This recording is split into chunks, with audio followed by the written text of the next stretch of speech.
Okay. Hey, Jason.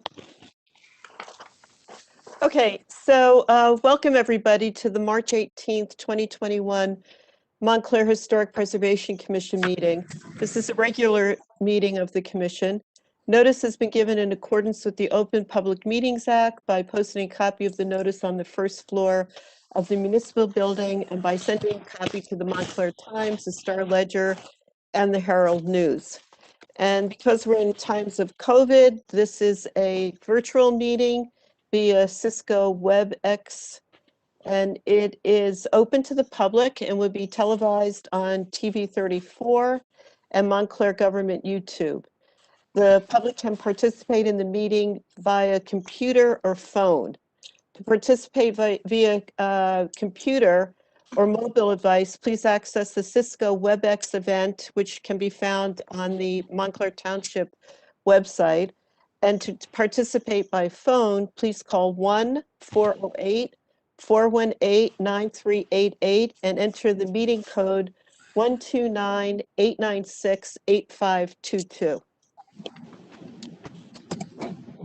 So with that, Mr. Petto, would you please call the roll? Sure. Chair Bennett. Here. Vice Chair Hyman. Here. Mr. Rooney. Here. Mr. Greenbaum is absent. Ms. Kane Levy. Here. Mr. Reimnitz. Here. Mr. Karasik. Yep, here. And Mr. Connolly. Here. Oh, thank you, Mr. Petto. Next is the approval of the minutes from February 18th, 2021. Has everyone had a chance to read the minutes? Yes. Are there any corrections or addendum? I If was there not are- here, so I can't comment. Okay, so with that said, and Mr. Ryan that's recusing himself, may I have Motion to approve. thank you, motion to approve. Second. All in favor? Aye. Okay. Mr. Petto, are there any public comments? I can open up the attendees and see if anyone has a public comment to make. We do have a number of attendees here. I think mostly our applicants, but we'll certainly open the lines and see if anyone has a public comment to make. So all members of the public, I'll be unmuting your lines. If you'd like to make a public comment this evening, just speak up and we'll bring you into the meeting. All public lines are now unmuted. If you'd like to make a comment, just let us know.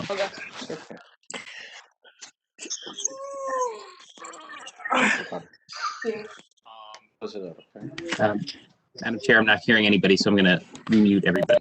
Yes. Okay. So our next order of business on our agenda, hold on, let me just pull that up.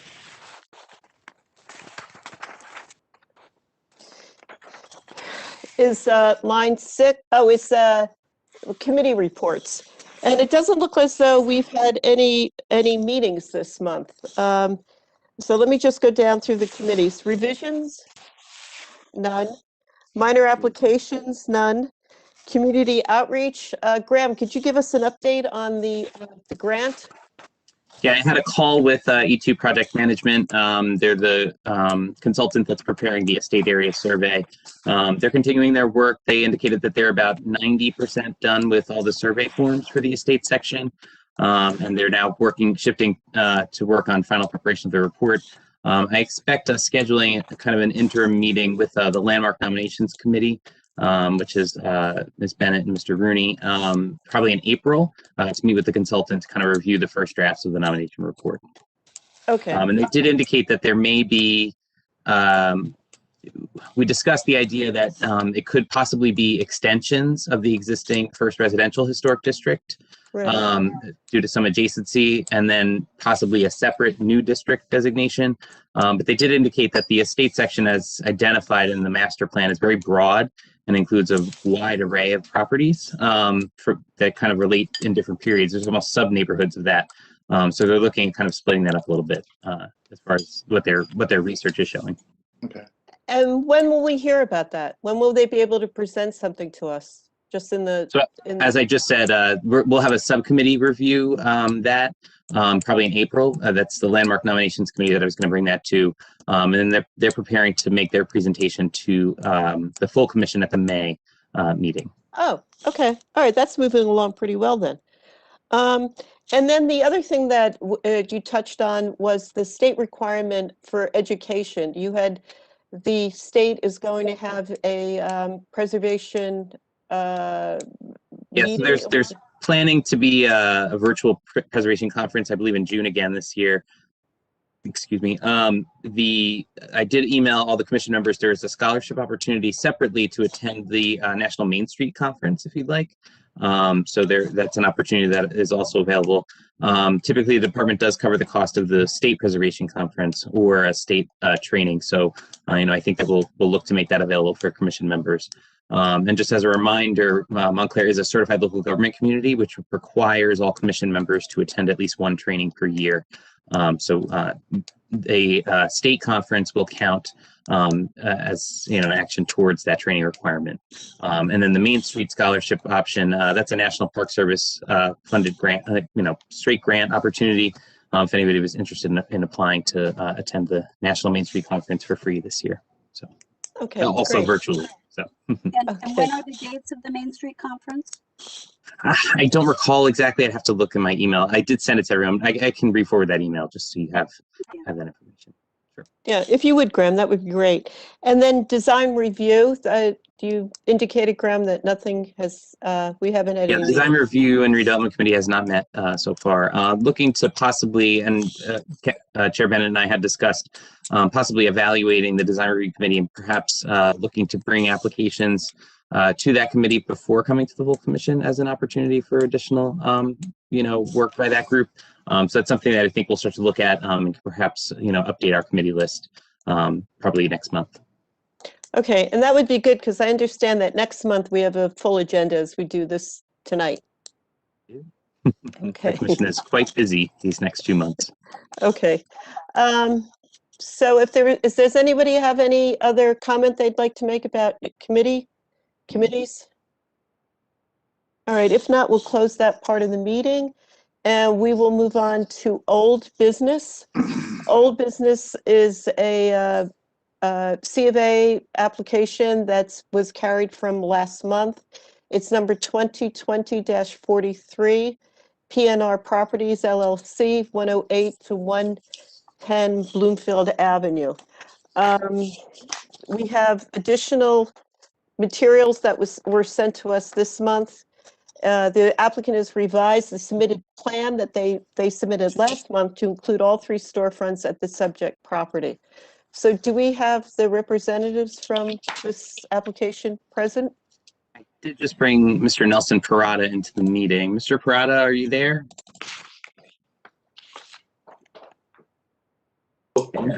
Hello, yes. Hi, Mr. Parada. You hear? Yes. Yes, we can hear you. I'm here with the owner also, Nick Perdomo, from last meeting. Oh, Yeah, good. Mr. Parada, I just had a brief question. I had sent you a message in the chat. Do you have a digital version of the plans that you can send to me so that I can share them on the screen? We only received a paper copy. Yeah, who do I send it to? If you could send it to me, I put my email address in the chat to you. All right, let me. GTETTL. Yeah, let me. I'm sending it right now. Yeah, if you could do that, then I can share that so we can all have the benefit of looking at the same thing at the same time. Yeah.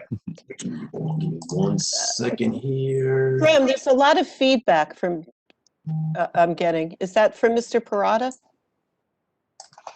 I'm not hearing the feedback. It could perhaps be your volume. I'm not sure. All right, just send. Let me know if you got it. Switch over so we can at least share Mr. Connolly's information in the interim.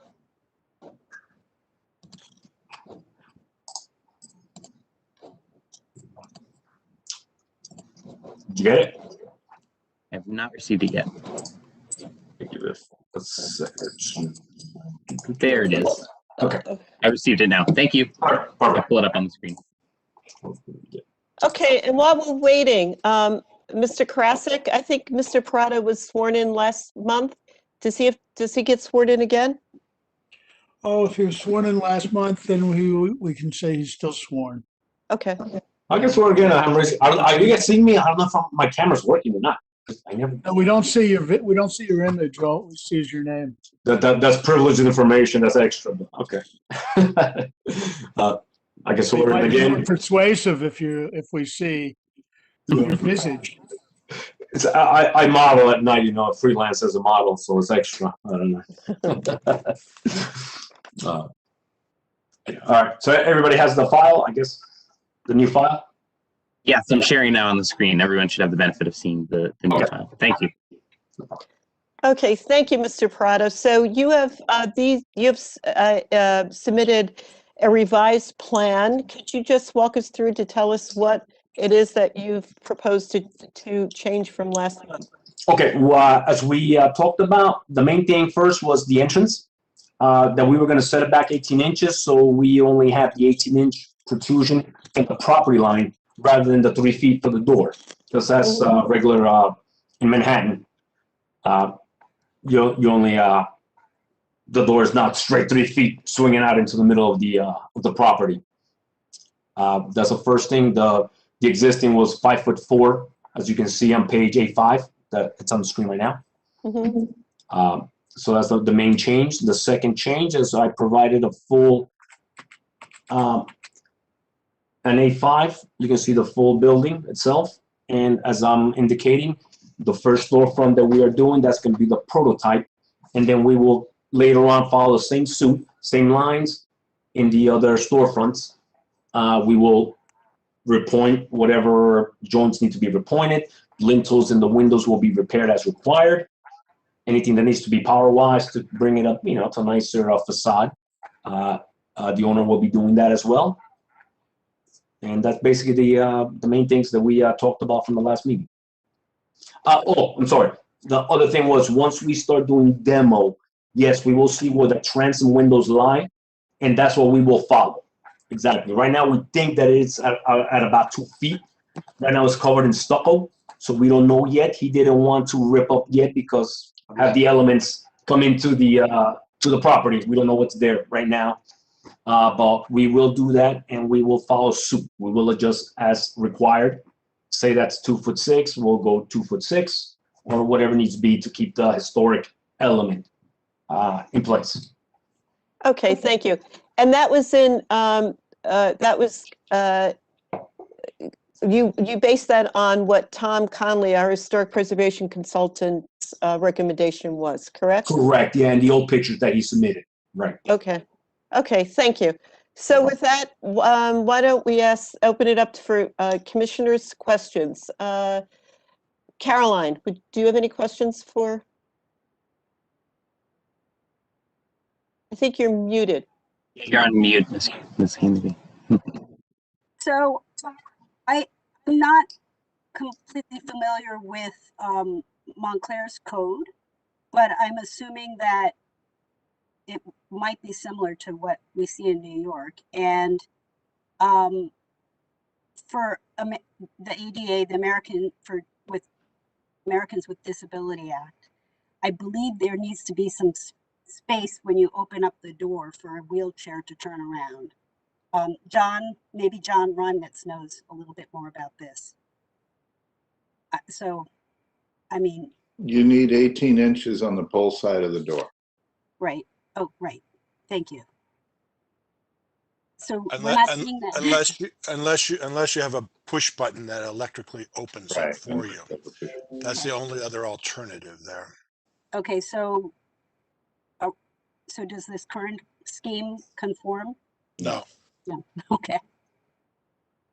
We'll provide the electric push button. Okay. I think it'll be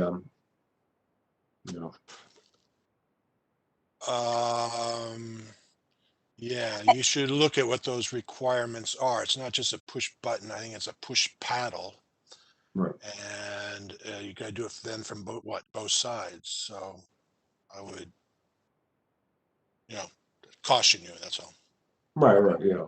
So we put down ADA conforming. And for the record, I'd like to welcome Mr. Greenbaum to the meeting. that he is now in attendance. So why don't we move to Mr. Reimnitz? If Ms. K, maybe if you're finished with your questions. And I have one more question. Graham, could you put up, do we have a historic photo to put up on the screen? Oh, hang on one second. Yes, I can pull that back up again. Oh,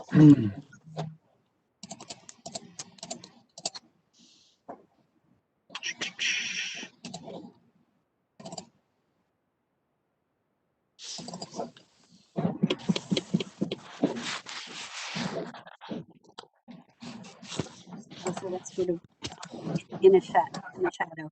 So I just wanted to take a look at the bulkhead, the base of the storefront. So it looks like it was some sort of a masonry with a grill inside it. And you're just proposing a flat metal panel, correct? A glazed metal panel on top right now. Okay, but at the bottom? Oh, at the bottom, yes. Yes, metal panel at the bottom, yes. Okay. Aluminum. I have more, would you consider modifying it to get closer to what's in this historic photo? Yes, we have no problem. Okay. Again, it's a little gray. I didn't know what it was. I'm also myself trying to pick out what it was. I was almost pretty much trying to follow the guy next to us. He has the metal panels, almost the same scenario. Okay. Well, When you say next to you, do you mean to the left on the current Yes, to the photograph? left. The Coke Center. Yeah, to his left, yes. Okay. that one, okay. Do we know what's underneath there now? Is it just stuccoed over? Is it possible that the historic bulkhead is existing? Right now, it's just stucco, according to the owner says. They've looked into it. They've ripped up the inside. It's just a stucco panel with 2x4s. Okay. All right. Thank you. Those were my questions. No problem. Okay. Mr. Greenbaum, I believe, I just want to confirm this with Mr. Karasik. Being that Mr. Greenbaum was not here last month, can he question the applicant now, or is this is a continuation that we carried over? I don't know. Mr. Greenbaum, did you listen to the tape or review the video of the last meeting, of that meeting? I reviewed the notes in the from the last meeting. No, it's if you'd reviewed the tape, you could participate in this, but if you haven't, you can't participate. I mean, you can sit there. Okay. Let me ask you this All right. question. What would it, just hypothetically, if we're looking at something to make commentary on, and I'm looking at the documents in front of me, why wouldn't I be able to make comments on what's in front of me? Well, because you won't be able to, well, let me just think, you're certainly not able to vote unless you've seen the whole thing. The normal situation is if you haven't been to one of the meetings or the first meeting, you can't participate in the second. As I say, I'm thinking for a minute about whether or not you could listen to the tape subsequent before you vote. But if there's a vote tonight, you won't be able to vote. That's definitely true. What about Ira not voting, but asking questions and commenting? I think that'll be okay as I think about it. Okay. So here would be my thoughts. I think that the building next door, the Cope Center, represents a very good and very successful adaptive reuse of the previous of the building, the adjacent building.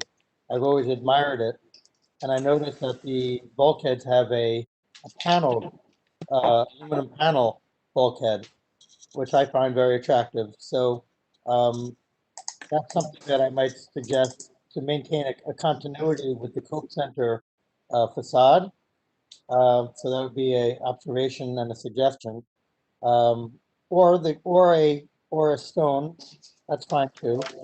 But, Do you have any specific questions? They were in the question segment well, now. I do have a question. The question is as I overheard in the course of the meeting, the gentleman commented that he's doing the first window entry, and then subsequently he'll come back and do the other two. Is that correct? They're being done, they're not being done simultaneously? Correct. Is that, would he have to come back for approval? So as was discussed at the last meeting, Mr. Greenbaum, for your benefit, the applicant had submitted the application just for for one storefront. The commission requested that he go back and revise the plan to be for the entire building and all 3 storefronts. And this will allow him to phase the construction as funds, are available to him to do so. So the commission wanted to see a full plan for the entire building, and that's what's being shown here tonight. Previously, the plan was just for this leftmost bay storefront. So this revised plan now incorporates a replacement for all 3 storefronts. Thank you for that clarification. Would it be inappropriate for us to require that all 3 be done at the same time? I think as the applicant testified previously, they just do not have the financial resources to do all 3 at once. They are planning to, but I think that, it's going to be a phased approach given what they are available to do. Right, it's a stage project. My only concern is that perhaps some of the extrusions, hypothetically, what if those extrusions aren't available to match? I don't, we can't predict that. Do you have any other questions? No, not at this time. Okay, Mr. Reimnitz, do you have any questions? Oh, you weren't here. You were here last week. But I can comment and make questions. Okay. I can't vote, according to what I'm hearing. There's a sheet to these drawings that says shop drawings for the storefront. Can you go to that? Yeah.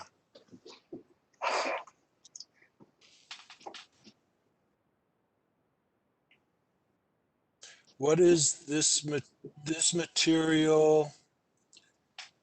How thick are the muttons? And it's hard. This looks like an aluminum storefront. Is that correct? That is correct. A standard sort of Correct. A standard by 4 inch by 4. Okay, so it's aluminum storefront. So correct. It's a completely different animal than the facade right next to you. Correct.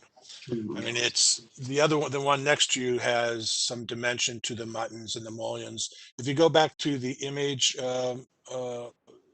Graham, right there, that's good, probably. Now I see, okay. That's a wood storefront. That's a wood storefront, and this is aluminum. Okay. Got it. Is that the proposed color? You're going to do black? We're not 100% set on the color yet. Is it a standard aluminum storefront finish? Or yes, it's standard. You're not going to custom color the aluminum? No, nothing. It will be a standard aluminum. It could be Conair. We discussed from the previous shop drawing that we submitted. They weren't able to give us a revised one in time. So that's why I give them my dimensions, and I will have them match those dimensions when they supply the full shop drawings. In this image, I'm looking at your facade there, and I see this door, and I compare it to the door next door. Is this in proportion? Is that door in proportion to the facade? It's a 7-foot door right now. Again, this is a lot of some of it, because of the image, I got to proportion the image a little bit, the rendering. So it may not be 100%, but it's a 7-foot door. And the upper spandrel panels, which you say is the transom. And I just want to compare this image then to your drawing, but the upper panels are clear, or they're like right now they're clear. Yes, they're going to be clear. Okay, correct. Can we go back to the drawing, which is the front elevation, or the proposed 3 facades? Okay. Or the proposed 3. Okay, so now I'm reading above the door a transom and then another transom. So both of those, which looks a little different in your previous rendering. This is what you're proposing: a transom above the door, and then correct, to fill in the gaps. Okay, so this is what you're proposing. Correct. Okay, I don't have any other questions. Thank you. And Mr. Rooney, do you have any questions?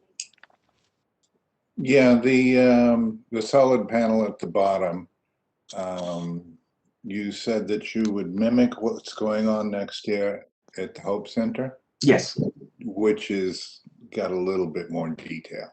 Okay, that's fine. That's all my questions. Okay, thank you. And we'll start with discussion. Ms. Kane-Levy? Okay, well, I think it's improved. I think the configuration is consistent with what would have been there historically. I think if it's just a stock aluminum storefront, there are things that can be done to make it just have a little bit more articulation. And there are some snap trims that can be added so that it looks more like a historic storefront. Similarly, at the base, we already discussed that there should be some paneling as opposed to just a flat piece of aluminum. So I could approve this with some modifications, and I would suggest that it goes to a committee where the applicant could work with someone individually to come up with those details. Okay. Thank you. Mr. Green? I have one other point. Sure. Signage. So it's not addressed here, but it would be nice to at least lay out a location where it would be. I mean, if it's going to be in the sign band above, at least, you know, maybe we could identify the size and placement, and then when your tenants come forward, they would be sort of locked into a master plan for signage. Okay. Okay. Is that something, just a quick question, is that something we can leave up to them for a later date to say, okay, this is how I want to design this sign, and then bring it to the board, let them?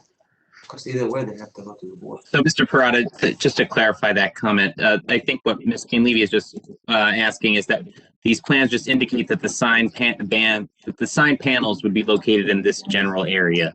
Correct. And specify the height and detail of those. The specific signs the commission's not interested in. It's just really identifying the spacing and location on the storefront.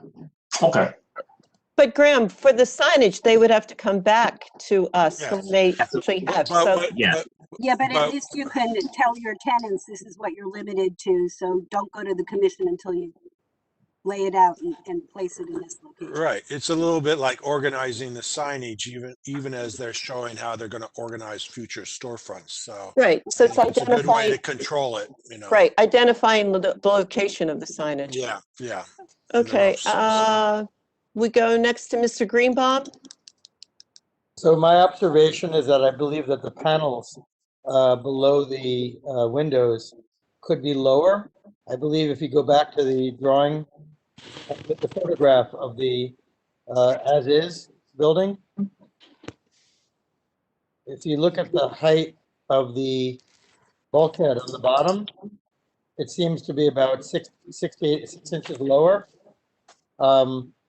You know, I would like to see the bulkheads around the same height as the Cope building.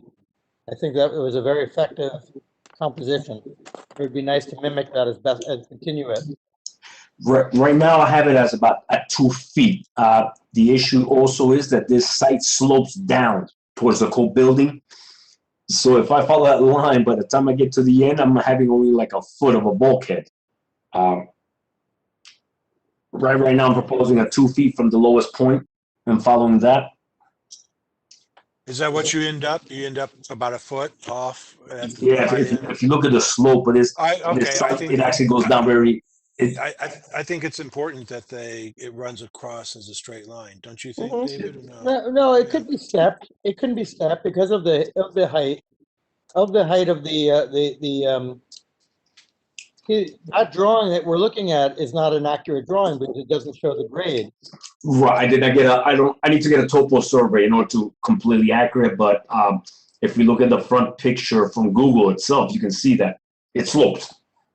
And, no, I'm aware that it slopes. What I'm saying is that you can still have the same height of the bulkhead and almost be the same height consistent on all three storefronts where they have a step effect because of the grade change.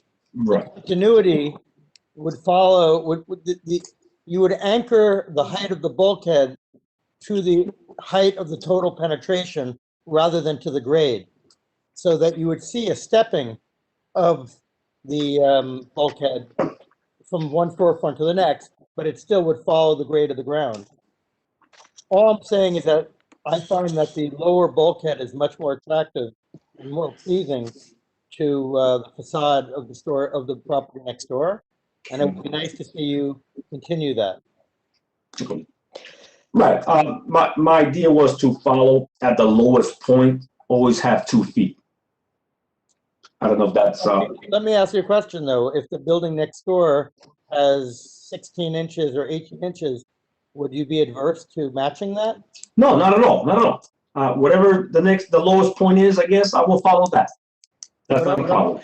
What I'm suggesting is that if you could measure the height of the cope windows, the height of the bulkhead, top of their bulkhead, Yeah. I think that would be very nice if you could continue that at your bulkhead height.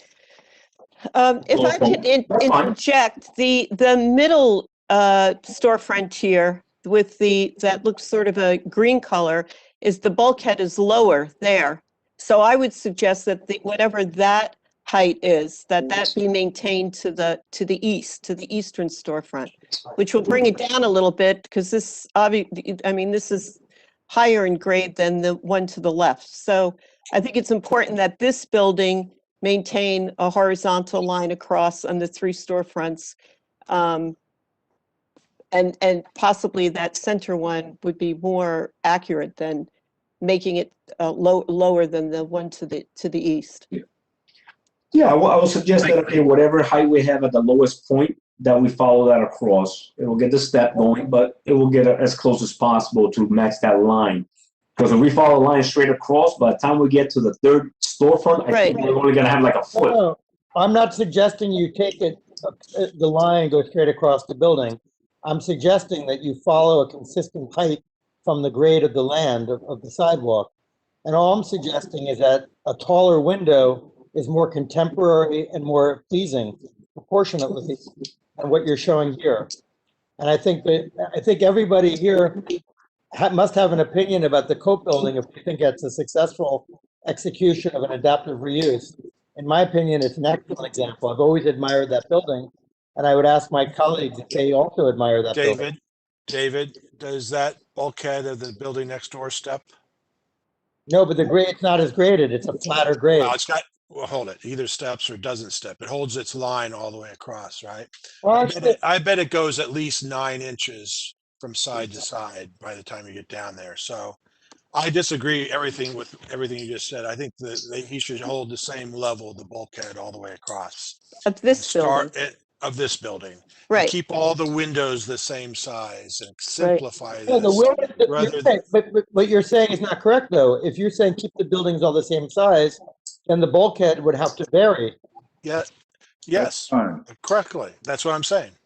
You'll notice that. That's what I'm saying. I'm saying that the bulkhead should vary in height relative to the grade. To keep it all level. Right. To keep everything level. If you keep everything level, let me ask you. Keep the bottom of the window level all the way across. Could we take a look at the historic photograph again? Yeah. On the Cope building, they're different heights. Are they? Yeah. Okay. Yeah. And they're also different widths. My suggestion is make sure it's at least that the bulkhead's at least 18 inches. Otherwise, it kicks in that he has to put in laminated glass. I think that this picture shows you that there is a variation in height of the bulkhead. Yes. Here's what I would suggest. Looking at this photograph, it looks like where you enter into each one of these 3 storefronts, that height right at the 2 corners as you enter are the same on each of the other 2. Yes. So you could use that as a given and then, go from there. Exactly. So, but and all I was trying to say is that the lower bulkhead of the Cope building, to me, is more attractive. It brings more light into the space and makes it more open. And this particular neighborhood, we want to bring, make it visually attractive as possible. these happen to be some of the prettiest buildings in town in terms of their basic beauty, simplicity and symmetry. And we might as well try to make sure that the penetrations are reflective compositionally with the rest of the building.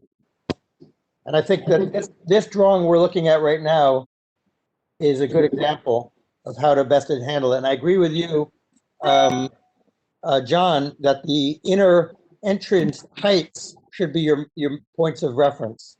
So let's say 18 inches from the sidewalk at each inner door, and whatever variation required to deal with the grade you deal with. You lock it to the door, the center door. Mr. Rooney, do you have any further discussion? I have the further comment. I mean, as you can see in the existing graph, the first two storefronts are the same, and the one on the right is higher. But what I would just make sure is that the bulkhead's at least 18 inches, or he has to put in laminated and tempered glass above, and it's a lot more expensive. Okay. And Mr. Hyman, do you have any comment?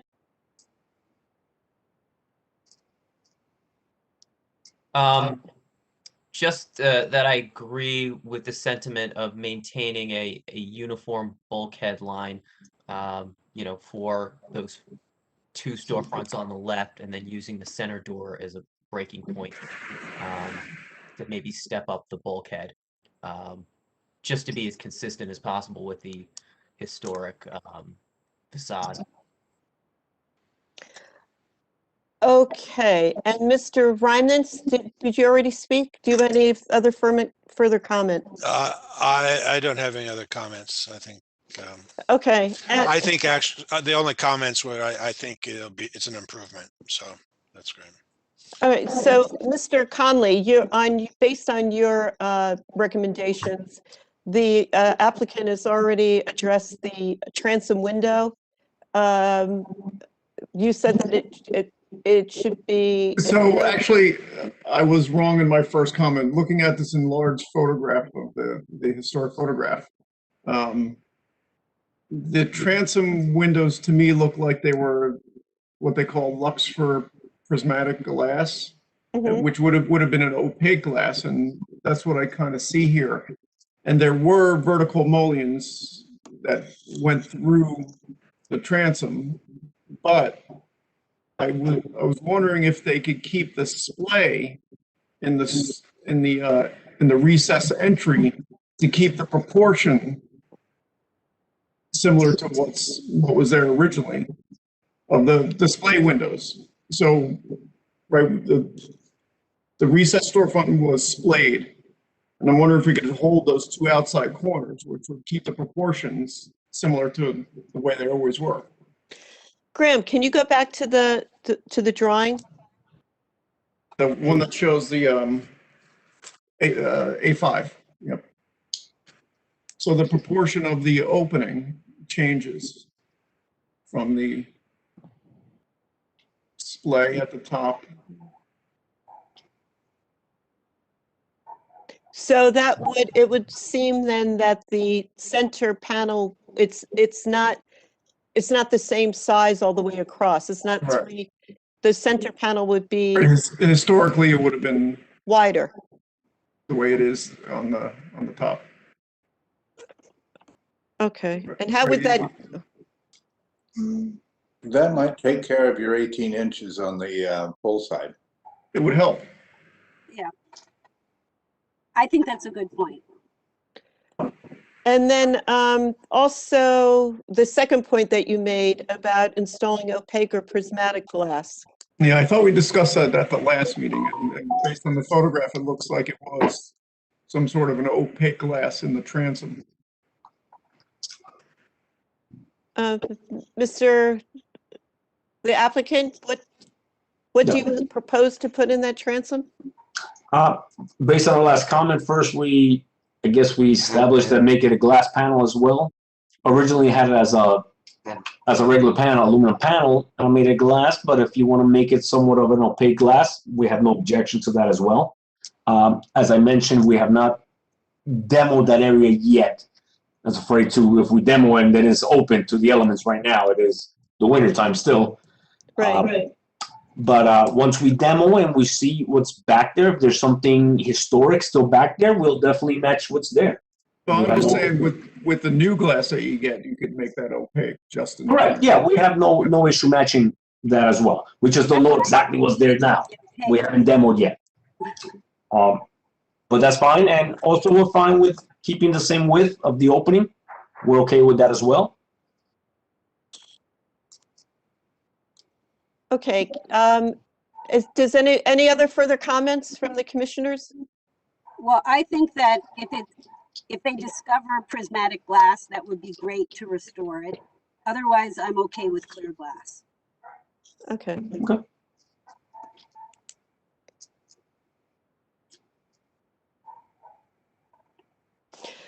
Graham, do you have anybody online that wants to make any comment, and the public? I can make an inquiry. 1 second. Let me just. Okay. All members of the public, I'll be unmuting your lines. If you want to have any questions or comments on this application, you're welcome to make those at this time.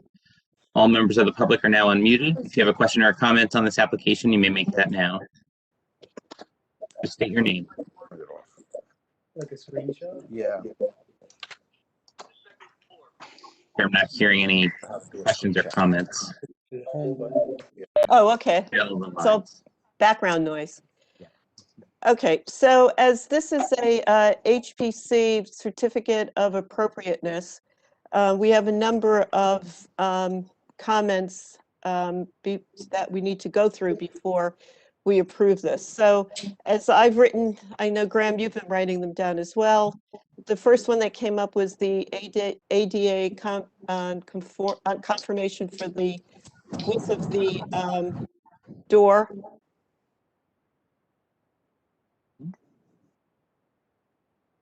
Yeah, and second is the bulkhead. There's been some comment that the more detailing, but of course the one to the left, the Cope building, is wood and not aluminum. But the size, the height of it should be at least 18 inches. And the size should be a horizontal line across this building. Is that correct? I know there was some discussion between everybody. I think I had worded it a little bit clear. If you wanted to, I could just go through the ones that I had written down. Sure. The ADA compliance, the applicant is to incorporate additional detailing in the bulkhead paneling at the base of the storefronts. The applicant is to modify the heights of the bulkheads to maintain at most 18 inches, at minimum 18 inches, and also to modify the heights of the bulkhead to match the bulkhead heights of the historic photo.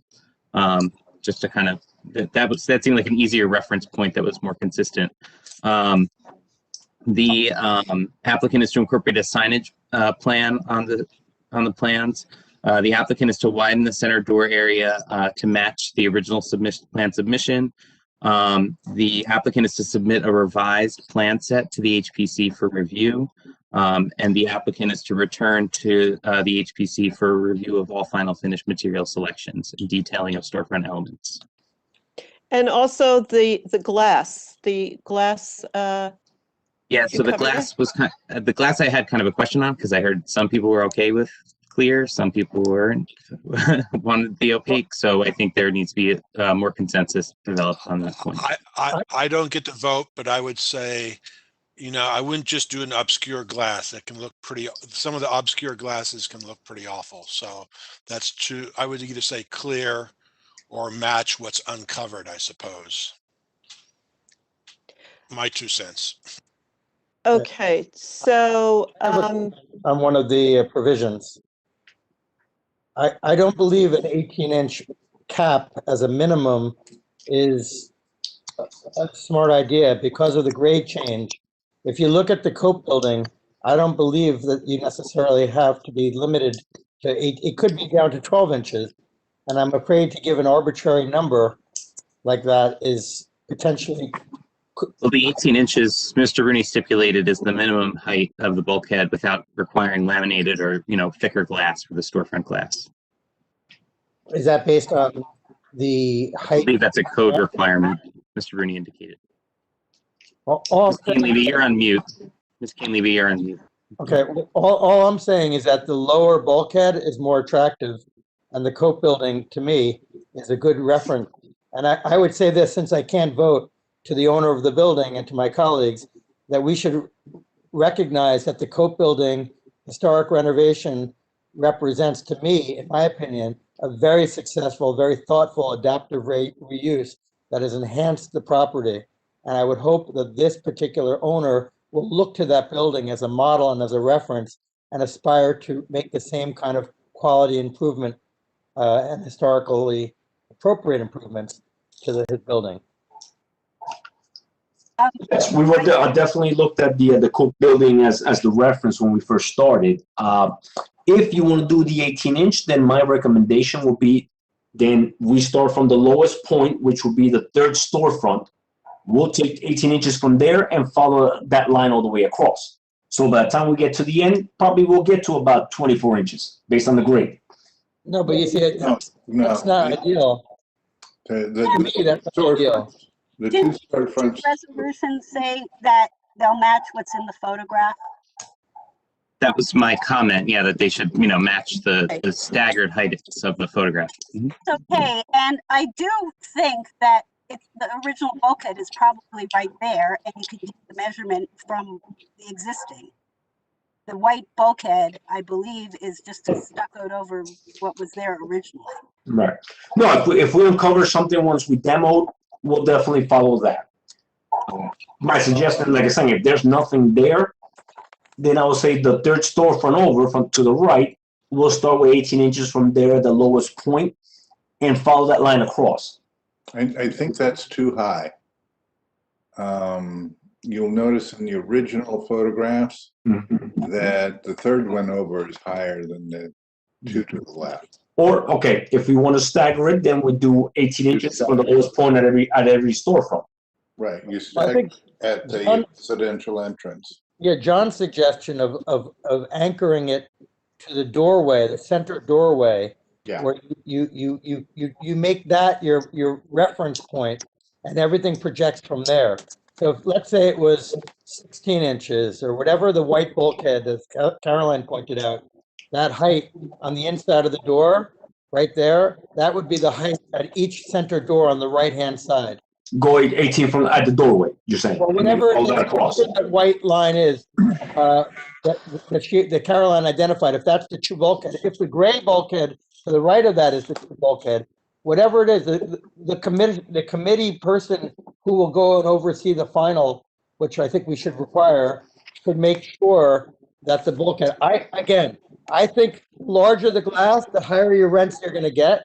It's a much nicer look. I know that's outside of the spectrum of our dialogue, but I'm just saying, it's very easy to throw a very commercial storefront, put a little thought and time into it, and do it right. I think you're gonna benefit as an owner. Graham, can we look at that historic photograph again, please?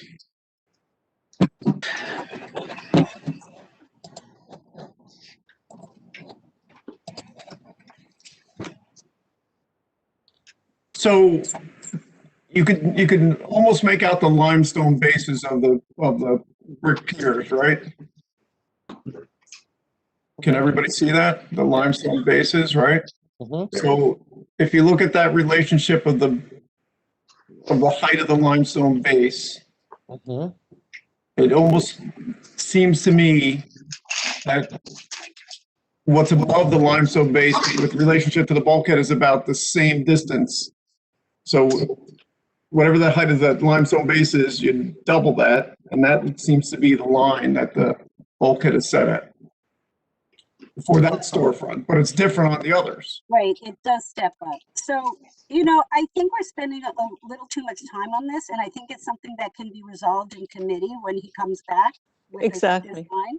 So Yes. I would just use this as a model. This photograph is a very useful model, and also take a measurement at the site and see if it's consistent with what's in the photo. Yeah, but I would look at the relationships of materials here, and I would not pay attention to the building next door. That's immaterial. We're looking at this historic photograph and this building alone. Okay, so Graham, can we reword this, the issue about the bulkhead to say that when the demolition is done on the building, that the revisions committee goes out to look at it and look at the actual height of it? Yes, we can incorporate. Yeah, I think that we should just leave the bulkhead condition as is and just institute a condition that just says, as the applicant demos at the storefront, advise the commission to, inspect any remaining historic fabric that's available off the facade. That can include the transom glass, which is another point that we referenced as well. Okay, and also the cut sheets for the proposed door and window profiles. That has to be reviewed. That's a condition as well. Yeah, I'll add that to our final finishes materials review, that the cut sheets be provided. Yeah, definitely. I would suggest that once we see what's there, historic wise, then I can give the manufacturer proper dimensions and then provide me with a proper cut sheets and shop drawings for the storefront. Okay, great. So Graham, we have, how many conditions do we have? Can you go through them again, I think it's please? 9 or 10. It's a lot of conditions. I'm gonna have to write this all up. My notes are a little all over the place. Okay, all right. But we'll do the certificate at the next meeting. But the only change after I read the first round of conditions was just the modification to the bulkhead condition, demolition review of all the remaining historic fabric, that the HPC be advised when demo is happening to review those elements, and that the cut sheets be added to final finished material review. Okay, great. So you'll do that and then we'll be able to view it for next meeting and vote on it at the next meeting. But tonight action needs to be taken on this certificate here. So it'll be those conditions. So we need a motion to approve the application with those conditions as stipulated. And then the next meeting will certify the certificate document. Okay, that's why I asked you to go through them again. Is everybody clear on what they are? So that we make a motion to forward it? Motion to approve with the stipulations. A second? Second, Okay. Yes, all in favor? Aye. Aye. And we have 2 abstentions. Abstentions, right. Okay. Moving forward, the next. Thank you, Mr. Parada. Thank you. So just, I want to be clear myself. So we are good to go with the stipulations of what we find when we demo. So the owner can start demoing right now at this point, so we can find out what's going on behind it. Yes, you just let us know when you'll be doing the demolition work, and we'll schedule the revisions committee to come down and see what's happening down there if you find anything, so that we can be on site. Okay. Who do we have to get in contact to get the permit to demo? Is it through you guys or to the building department? The building department will issue that permit. When it comes to rezoning review, I'll advance that permit. But just make sure that you keep in touch with us to advise us when the demo work is happening, so that the revisions committee can review. Okay. Perfect. Okay. Sounds good. All right. Thank you.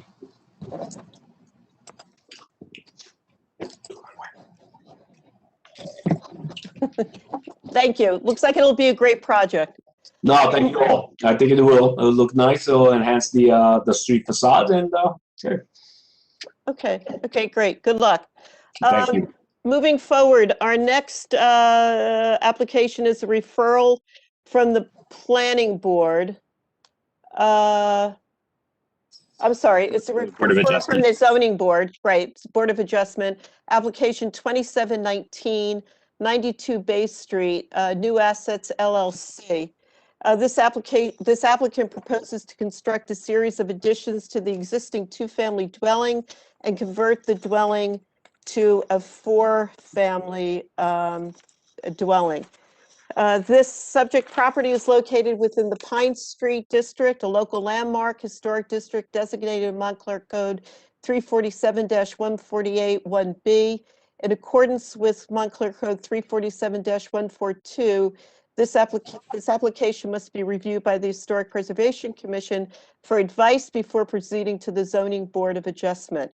The Pine Street Historic District is an intact working-class neighborhood with vernacular-style frame residences built in the 1880s to multi-story masonry buildings constructed during the first decade of the 20th century to the late 1930s. Built primarily by by and for Italian Americans. The district displays the Italian immigrants' preference for masonry construction and exhibits many fine examples of masonry craftsmanship. And of course, we're not looking at a masonry building now. Graham, could you put up the next applicant's photos? Well, I just wanted to, Mr. Piramali is here, the attorney for the applicant. So I don't know if you wanted to give some introductory comments. I know that they submitted an exhibit responding to Mr. Connolly's comments this evening. I would, if that's okay. I'd like to just make a few brief statements. Again, my name is Michael Piramali, the law firm is just a second, Mr. Piramali. Sure. I think you, as a representative, you must be sworn in by our attorney, Mr. Karasik. Ms. Ira, we can't hear you.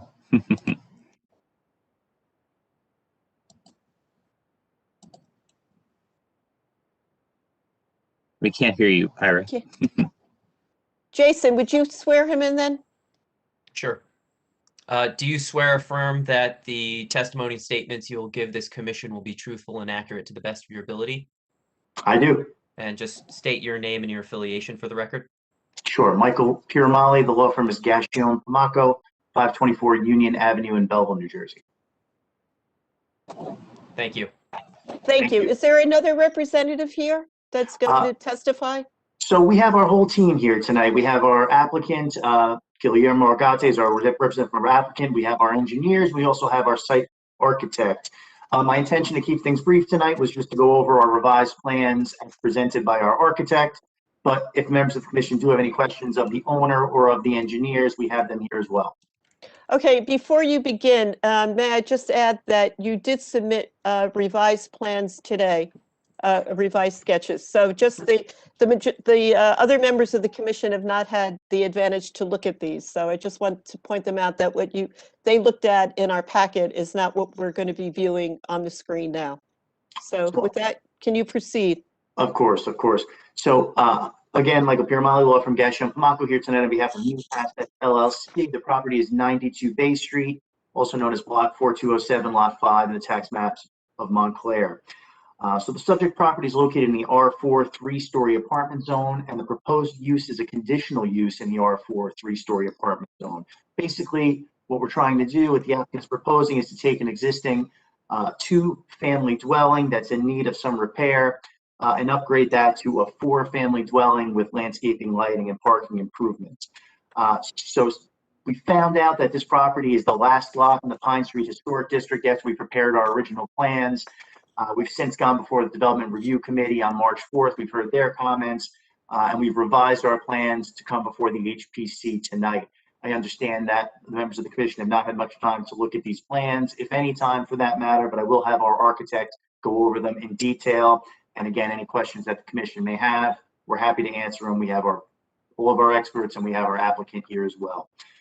So I'd like to call our project architect, Ali Qureshi, to go over his revised plans. And Mr. Qureshi, once Graham brings you on, I'll swear you in. Mr. Qureshi is here. Okay. Do you swear or affirm that the testimony and statements you're going to give this commission are truthful and accurate to the best of your ability? Yes, I do. And just state your name and affiliation for the record. My name is Ali Qureshi, and I am a freelance architect. Licensed in the state of New Jersey, Ali? Yes, I am. And when did you get your license, and from what school did you obtain your degree? I went to the University of Idaho to get my master's degree, and I live in North Caldwell, and I've been a licensed architect since 1996. Testified before planning boards, zoning boards, historical commissions before? Yes. And you've been accepted as an expert on each occasion? Yes, I did. And we can accept. Accepted as an expert. In the field of my sound's working again. We can accept this gentleman's credentials. Thank you. Mr. Qureshi, I think we should start by just going over the revised plans and why you revised them the way you did, and frankly, why you designed the site the way you did from the outset. And then we'll move into the consulting architect's report from Connell and Hickey. Okay. Well, the most of the comments we got from the board were based on our previous drawings, which are completely changed now. We did not know at that point that we need to follow the Historic Commission guidelines. So these new drawings, the ones you're going to see now, are the completely different changed drawings as far as the exterior is concerned. So if you want, I can go through all the numbers, that what size the house is right now and what's proposed. You let me know if Ali, I think the most important thing for the Historic Preservation Commission is the exterior, the facade. So if you can just explain the exterior and the facade of the proposed 4-story dwelling, and also the exterior and the facade of the proposed garage. We'll answer any questions the members of the commission may have, and then we'll move into the report from Connell and Hickey. Okay, well, we did a lot of research going through all the buildings, all the existing buildings and historical buildings in the area. And we end up creating this new facades with the brick and beige stucco. We also use some cast stone headers for the windows, and also drip edges for the window sills. And all the railings are painted black. So if you go further on the last, I guess, A4, you should be able to see what's around these buildings, this building, and we try to blend in and use these timeless materials. This one showed the existing. The top picture shows the existing building on the right, and towards the middle of the photo is an existing garage. We're keeping the garage exactly the way it is, except we're gonna change the exterior finish to beige stucco, and also we're gonna replace the roof with the black shingle roof. And the main building basically is going to be red brick and stucco with some accents with the cast stone. So this one shows what's existing and what's being proposed. So you will see a big improvement to the structure.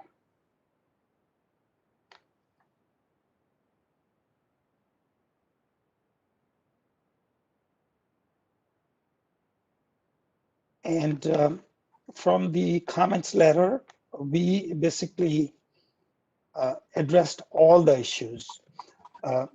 Actually, majority of the issues were not applicable anymore because we changed the drawings drastically from the previous application. And that letter was based on the previous drawings. So most of them don't even apply to the new design anymore, but we did take care of all the comments which were applicable. Okay, thank you. Does that finish your testimony, your explanation? Yes. Okay, thank you. So at this point, Tom, if you've been able to go through to look at these plans, I know they came through very late, and I just thought maybe you could hit on the 22 points that you made about and whether, I don't know if they've all been addressed. Yeah, I'm not sure either. I have looked at the drawings. I haven't done a complete review, but my comment number 1 hasn't been addressed. Okay. The plans and elevations are not coordinated. So if you look at the proposed first floor plan on sheet A1.0, and specifically look at the door that's on, I guess, Sherman, right? The front entry door off of Sherman near the stairs. In the elevation, it's showing a side light at that location, which is different from the plan. And then if you look at the windows at the rear, there looks like 2 paired windows. That doesn't jive with what's shown on the elevation either. Again, I haven't gone through these drawings 100%, but there are 2 coordination issues right there. So I don't know what we're getting. Again, this building is completely changed, but they did it, based on my comments. And if we just look at the windows, they were previously proposing casement windows, which would have not been historically appropriate for this neighborhood or this district. They've changed them to double hung windows, which would have been more appropriate. But in changing to brick, and actually this goes back to one of my comments too, no matter what style we're talking about, group windows should always be separated by a mullion. So if we look at these grouped windows on the Sherman Street elevation, and then if we want to look at what sheet, sheet A5.0, if you look at every one of those buildings in the neighborhood, all the group windows have a mullion between them, either wood or brick. The only building that doesn't is the new building. And we shouldn't be looking at that at all. That was probably done before this became a district, or it's a bad example. So, but every other building is probably more appropriate. And my only other comment is, for right now, the Bay Street elevation looks like a rear elevation to me. Again, if we go back to A5.0, and if you could look so the middle, actually the lower photograph, Graham, if you could zoom in on that. Yeah, right in that area there. You see that building in the middle, that's set back with the porches? That's a typical of what you would find in this neighborhood on the rear facade. And that's what's shown on the front elevation here. So I think there's some issues that need to be addressed. Well, about the coordination, we were in a rush to put more time to the rendering, but well, these showed up on your last submission as well. So. Well, we did not present anything to the Historic Commission before. Okay. But what happened is these renderings are the latest ones. So we're gonna coordinate everything which is shown in the rendering to the plans. We will take care of that. And as far as the mullions for multiple windows, we sure will take your advice and revise that. Yeah, I think that's pretty much all I had right now. I mean, all the other comments are somewhat moot because of the change in siding, the exterior cladding. It was wood previously, it was vertical, either boards or board and batten, or it wasn't too clear, it was different in different places. But the change in material has made a lot of my comments not applicable at this time. Okay, thank you, Tom. Shall we proceed to the questions by the commissioners? Caroline, why don't you begin?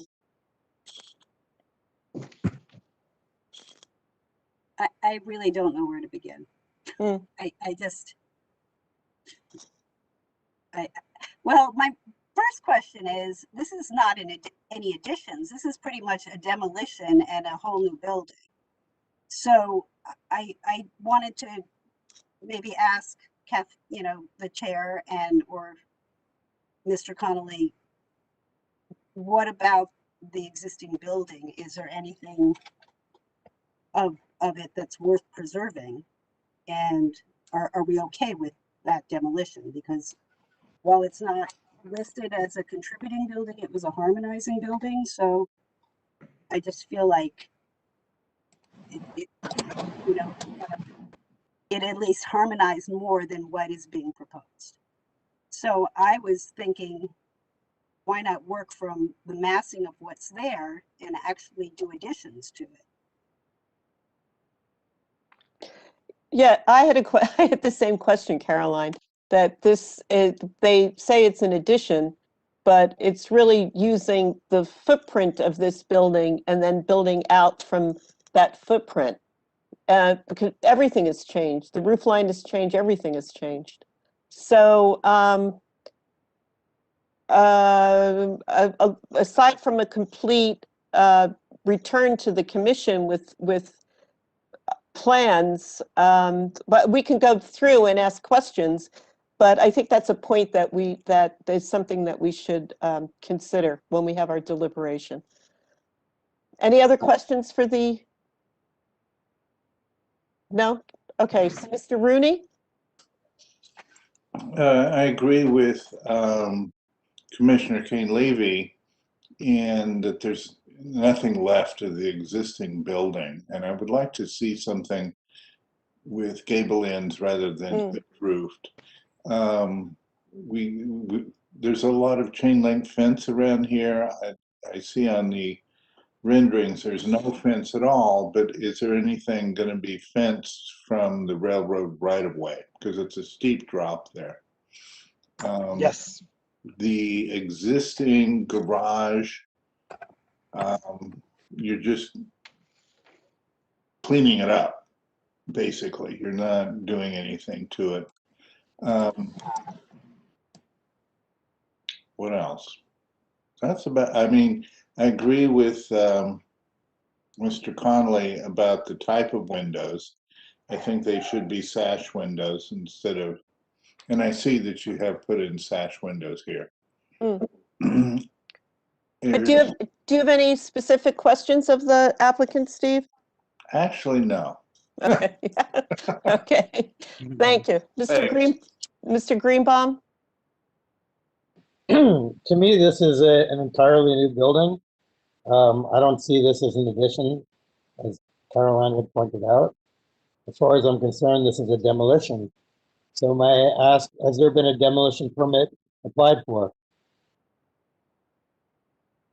A demolition permit has not been applied for. This is not a demolition. I wouldn't call it an addition, and we haven't characterized it as an addition. We call it a conversion.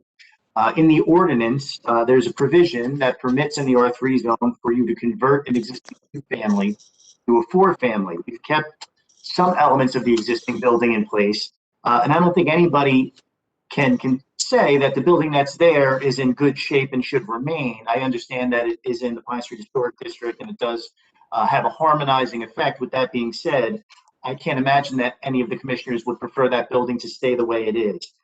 So we're certainly open to suggestions, and we're certainly happy to make the new building look however you'd like it to look. But with that being said, we don't believe that the old building should stay the way it is. It just doesn't seem like it makes good sense for Montclair, good sense for the applicant. So it seems to me that there needs to be a general feeling and a belief by our commission as to how to categorize the application. Is the building that exists there, in fact, the same building when this is completed as shown here, or is it an entirely different building? And is that acceptable to us, that it is an entirely different building? And is that consistent with our mandate and our requirements? Well, I can't imagine that's a question to the applicant. I imagine that's a question to the members of the commission. Right, that's what I'm saying to my colleagues. I'm confused. Well, David, it's we're not in deliberations right now, so if there aren't any specific questions, I have a question for the applicant, which wasn't clear on the plans I have, and I haven't had a chance to see the revised plans. But could you just describe for me how the building footprint has changed with these different this proposed addition or modification, or however you want to classify it? Sure, if you go to sheet A1 and look at the plan on the left-hand side, these small squares or rectangle with the hollow walls, that's the existing building. On the bottom left, yes.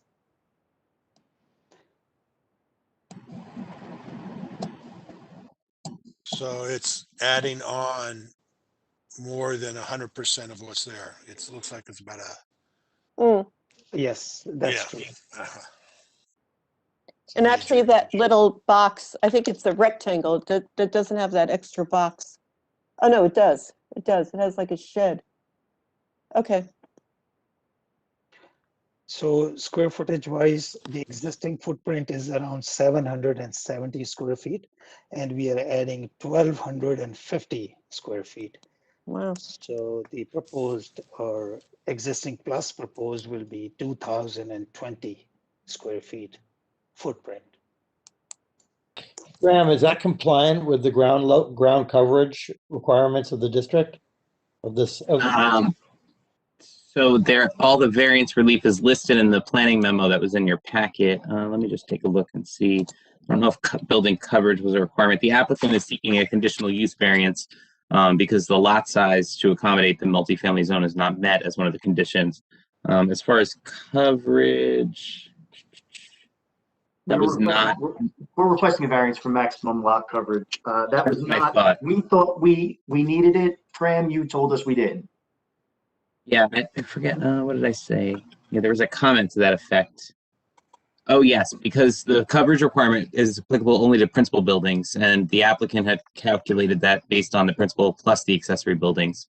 But in the ordinance, the coverage requirement is only applicable to principal structures, so the garage does not count towards the lot coverage. So the maximum coverage is 30%, and the applicant proposing the 2,102 square foot footprint of the building is 24% of the lot. And the garage spaces are required by ordinance. If the Historic Commission would prefer to see the garage taken down, we could certainly do that. We would just have to increase the variance relief we're asking from the zoning board. Just for your benefit, Mr. Greenbaum, that's number 2 in my planning memo that was submitted with the application materials. In my planning considerations. Mr. Greenbaum, do you have any other further questions for the applicant?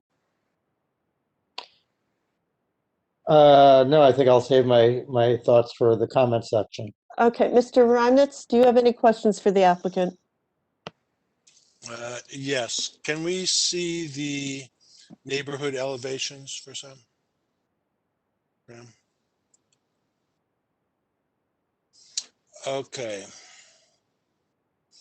Am I to understand that the new materials for this new structure, you're drawing sort of some, you're drawing from the existing neighborhood, whether there's existing brick and so on. Is that correct, as opposed to the wood structure? Yes. You were looking to that to draw inspiration a little bit for this building and try to make it fit in. Okay. Is that correct? I don't know. Is that what you're Yes, trying to do? that is correct. It's really hard to come up with the final solution because these are all different shapes, sizes, colors, and material buildings in the neighborhood.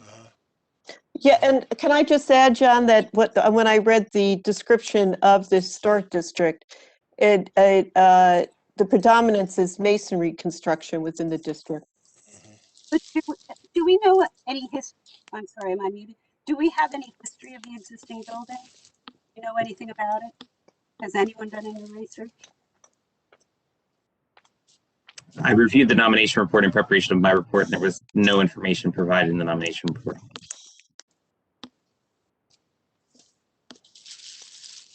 I don't have any other questions at the moment. Have all the commissioners asked questions of this applicant? I think so. I have a question. The height, can you go back? It looks like it's 2.5 stories now. Are you requesting a height? Is that the height variance there? Because I think it looks like you're adding an extra floor to the height. And if we could see, Graham, a shot of the neighborhood with this building. We are not requesting a height variance. We do come in under the height requirement, but our architect, Mr. Qureshi, described the height of the structure and the roof line. Okay, because I think that's something that we need to look at as Historic Commission, that the height will be, you know, it's much higher than anything else within that neighborhood. Okay, thank There's you. a Graham, three-story, there is a three-story building across the street from this property right here. And Where? what Can are we the see it? zoning what are the zoning requirements for this lot in terms of height and stories? This is a three-story zone. 3-story, okay. Mhm. This is the three-story building across the street. But it has a flat roof. This one is proposed to have a Okay, angled we're gonna roof, do gabled comment. roof. I don't know, go ahead. So, yes, so we'll go on to the comments now. Miss Kane Levy? All right, well, I still think that the right approach would have been to use the existing building as part of the design. You know, start with that massing. I'm not saying if it's in terrible condition, it can be, you know, completely refurbished. But I think the gable front would be important. And then I would look to adding to the rear.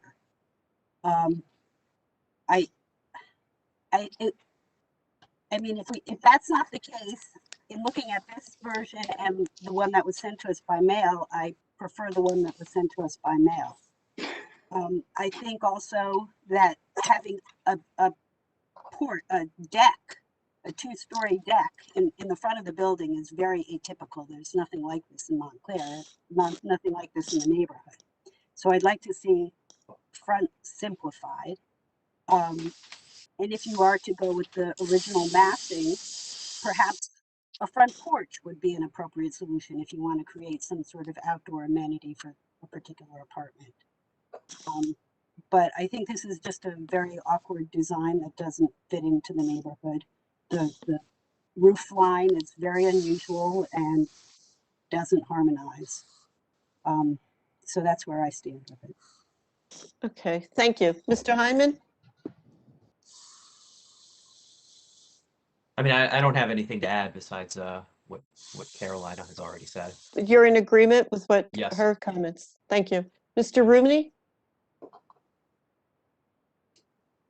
I agree with Ms. Kane Levy. I think that it needs to be, well, the elevation on Bay Street should reflect a gable end, not the hipped end. The terrace or balcony or whatever you want to call it, out of keeping for the entire neighborhood. I think a front porch would be much better. And also the addition to the rear is really massive. And if there's something that you can do to tone it down, and blend this whole thing into what the neighborhood is. Also, it's really unclear to me on any of the elevations where the entrance to the building is. And that's usually highlighted somehow with a porch or with a something over, you know, a gable end or something over the door that would show you where the entrance to the building is. Those are my comments right now. Okay, thank you. Mr. Greenbaum? I don't think the building in any way reflects or honors anything remotely significant about the district. And it is anywhere America architecture. And to me, it defies the very purpose of retaining this and recognizing it as a historic district if we permitted this. So I agree with Caroline, and I think that the applicant should come back with an application that's more sensitive to the district. And Mr. Reinmetz? I think this proposal is sort of in between. Well, I'll comment. You can see that it's not sitting in Montclair. It must be sitting in downtown. I don't know what that is in the distance there in the bottom. So it's really, that's sort of funny in a way. But I think if it's going to be a brick and stucco or pseudo stone image like this, this is too modern in terms of the brick detailing and how it comes across. If you want to do brick and stucco, take some more clues from the nicer brick and stone buildings down the street. This is sort of just a modern brick and stucco building, and all it does is pick up some of the colors. And either you do that or you go back to the image. Can you go back to the image of the original building, Graham? Okay, either that or you take some clues from the massing, the historical massing of this building. It's a gable structure, 2.5 stories. Someone came along at some point and threw on a shed on this, a lean-to on the shed. But there's a lot of imagery there that you could build upon and build a bigger building. And I don't see that happening in this structure. So there's no reference to what was there before, and there's no real good reference to the other buildings down the street. Got to do one or the other. Right now, it's, as I think I would agree, it's actually is in some other cities. So that's my suggestion. And I think you can be, I have no problem with the size of it. I think you have to work at it in terms of breaking down the massing, but I think it has to relate to what's been there or is there. And it's not clear. It's certainly not doing that for me. That's it. That's all I have to say. Thank you. I appreciate the new design. I think it is an improvement over the first one that we got and that we were really able to look at in depth. This has been a very quick review of something that we only got this afternoon. And I have to say that I think you're working in the direction of something that would fit very nicely within the neighborhood, which is what we're here to comment on. But I agree with my colleagues that it's oversized. There's no clues from the original building. I think that could be incorporated into a design if it was worked on further. And also, there's no reference to the neighborhood. I think just looking at this head on with the gable front, if there was using that as the roof line for the front and make it apparent that that is the front facade, because with the porches there, that second story porch, even though the architect has testified that it's a reference to the rear porches of the neighborhood and pointed to something across the street, I think that's better served if it was on the rear of the building. So I think it's a good start. I just don't think that it's something that, as it looks now, fits into this neighborhood. And I think that's a comment that's been echoed by all of the commissioners. So, Graham, when does this go before the zoning board? We have this tentatively scheduled at the May zoning board meeting. Can we request that the applicant come back to us with another design that we can look at and comment upon based on our comments tonight? That would be up to the applicant, I believe. I mean, I think that this proceeding, certainly satisfies the advisory requirement, that's, outlined in the ordinance, but, be up to the applicant if they would, entertain or return to the commission. The applicant, on behalf of the applicant, I would just like to say we would absolutely entertain a return to the commission. With that being said, I've got an applicant on this application that wants to make the Historic Commission happy, that wants to make Montclair happy. Unfortunately, the process doesn't always lend itself so easily to that. So is there any subcommittee of the Historic Preservation Committee? So to go back and forth with a plan that we think will suit the needs of the committee, the commission, and then to get further comments and then to go back and forth. I mean, that can take months at this point in time. Is there any way that we can meet with someone, meet potentially with a representative, an expert of the commission, and get their feedback on our revised plans before we come back before the commission next month? Well, I Yeah, guess I think that's a great point, Mr. Paramali. Right. And yes, the commission does maintain subcommittees that we can certainly work through to have the applicant return to a subcommittee to review that in advance of the next meeting. Graham, Yeah. can I interject here? I would like to be part of that. Cutoff? What's the cutoff for submitting revised plans to the zoning board? The zoning board 10 days prior to the meeting date, and the May meeting date is 1 second. It's May 18. I want to say 18, but I think that is too late. 19, May 19th. So the cutoff for submissions of any revised plans is Friday, May 7th. Okay. I mean, my suggestion would be to work with a subcommittee, work with Tom, revise the applications, and we can prepare a memo tonight, and then when they go before the zoning board, either Tom or a representative of the HPC, after working with the applicant, can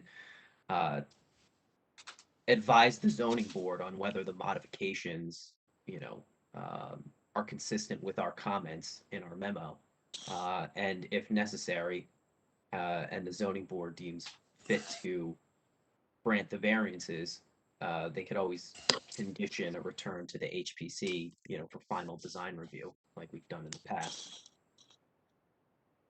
so that means that it would be kicked to the it would come under our revisions committee. Yes. I think if I could just suggest, because the zoning board is going to have a lot of issues to discuss on this project, given the conditional use variance relief and other matters that they need to consider. I think it would probably be best if they had a better plan to work through and not have to worry about also entertaining design and what's going where. So my suggestion would be, and this is totally, of course, up to the commission. My suggestion would be to have the applicant work with the subcommittee to revise the plan, and that's the subcommittee should craft a draft memo. And then at the April 15th HPC meeting, the commission can review that draft memo to the zoning board and then send that memo for the May zoning board meeting. That would be my suggestion. I think it might be a cleaner process and then help ensure that the memo that's going is more reflective of a more current version of the plan set. Mr. Petto, I agree. We've done both ways as applicants, attorneys, and it's just a cleaner process if we get through the HPC first. Frankly, if we have to push off and adjourn from the May meeting of the zoning board to complete our work with the HPC, the applicant is willing to do that. Again, I have an applicant here that's willing to comply with whatever suggestions the HPC may have. The long and short of this is a building that's in need of help. It is in the Pine Street Historic District, and the way it looks is not as important to the applicant as it is to the members of the commission. We respect that, and we would just want to comply with whatever requirements the commission may have. But we would like to present an application to the zoning board that is a complete package. Graham, you made mention of the fact that we are asking for several variances in connection with this application, and we'd certainly like to have the HPC's vote of approval behind us before we go before the zoning board. Okay, Jason, are you comfortable with that then? Yeah, I'm in procedure? favor of that. Yes. Okay, so Graham, again, this would come back to the revisions committee. That would be the subcommittee that would be reviewing this. And as I remember, it's John Breimnitz that's on that, and who else? Can I just comment on that, Sure. Kathleen? Yep. I think in order to help the applicant, I think before they go back and do something and come back, I think they take a little time and sit with the revisions committee and we talk it through and make some suggestions, and then they go do something and come back. Otherwise, I think it gets there quicker for them. Otherwise they're floundering around trying to satisfy us in some way. That opportunity would be greatly appreciated. Yeah, I would suggest that as an approach. And we can work to schedule that quickly amongst the revisions committee and the applicant. So. And Graham, remind me again, who else is on the revisions committee? Aren't there three? Mr. Breimnitz and Ms. Kane-Levy, and then the chair, Ms. Bennett, you serve as an ex officio member of all committees. It's those three. All right, so is that amenable to all the commissioners? Yeah. I might have to attend remotely to that revisions committee, but that's. I think Okay. it'll be held remote. Yeah, I think we all have to do. We all have to do that. Okay, okay. We're not going to meet around. Okay, perfect. Yeah, okay. So, and We'll Mr. conclude discussion Conley, of this. yes, and Mr. Conley, you'll be, you would be involved in that too, I hope. Sure. Okay, great. Glad to. All right, so we're fine with this now. Any more discussion, or is this? I mean, it's good. I am very happy that the applicant is willing to work with us. I don't think we're trying to design it. We're just trying to get it to fit in a little bit more. So thank you for that. Yes, Appreciate the I opportunity. would also like to give my thanks to the applicant. All right, so Graham will set up a meeting, and we will all meet remotely, and we've been pretty good at that to get things moving. So thank you, Graham.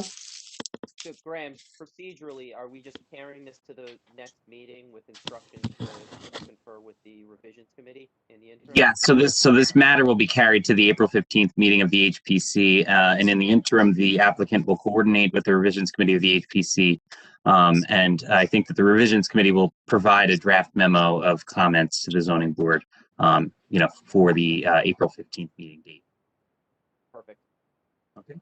Great. I Great. thank members of the commission very much for the time, and we look forward to working with you on this project. Great, Thank thank you. you. Thank you. Bye. Thank you. Have a great evening. You too. Bye-bye. Okay, our next order of business is HPC Certificate number 2021-08 from 1830 South Fullerton Avenue. It is the, let me just see, the project description. The applicant is seeking approval for as-built conditions not previously reviewed by the HPC. It's the replacement of 4 existing ground floor windows along the north side of the building with new in-swing casement windows.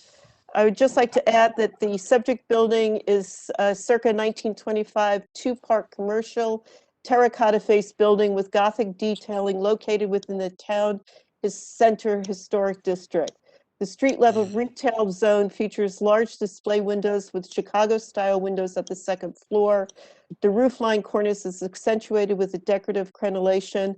This structure is listed as a contributing an altered structure in the district nomination report. The applicant has filed this application to the commission to abate an outstanding violation for window replacement. Window replacement, exact replacement requires an issuance of a certificate of appropriateness under Montclair Code 347-136.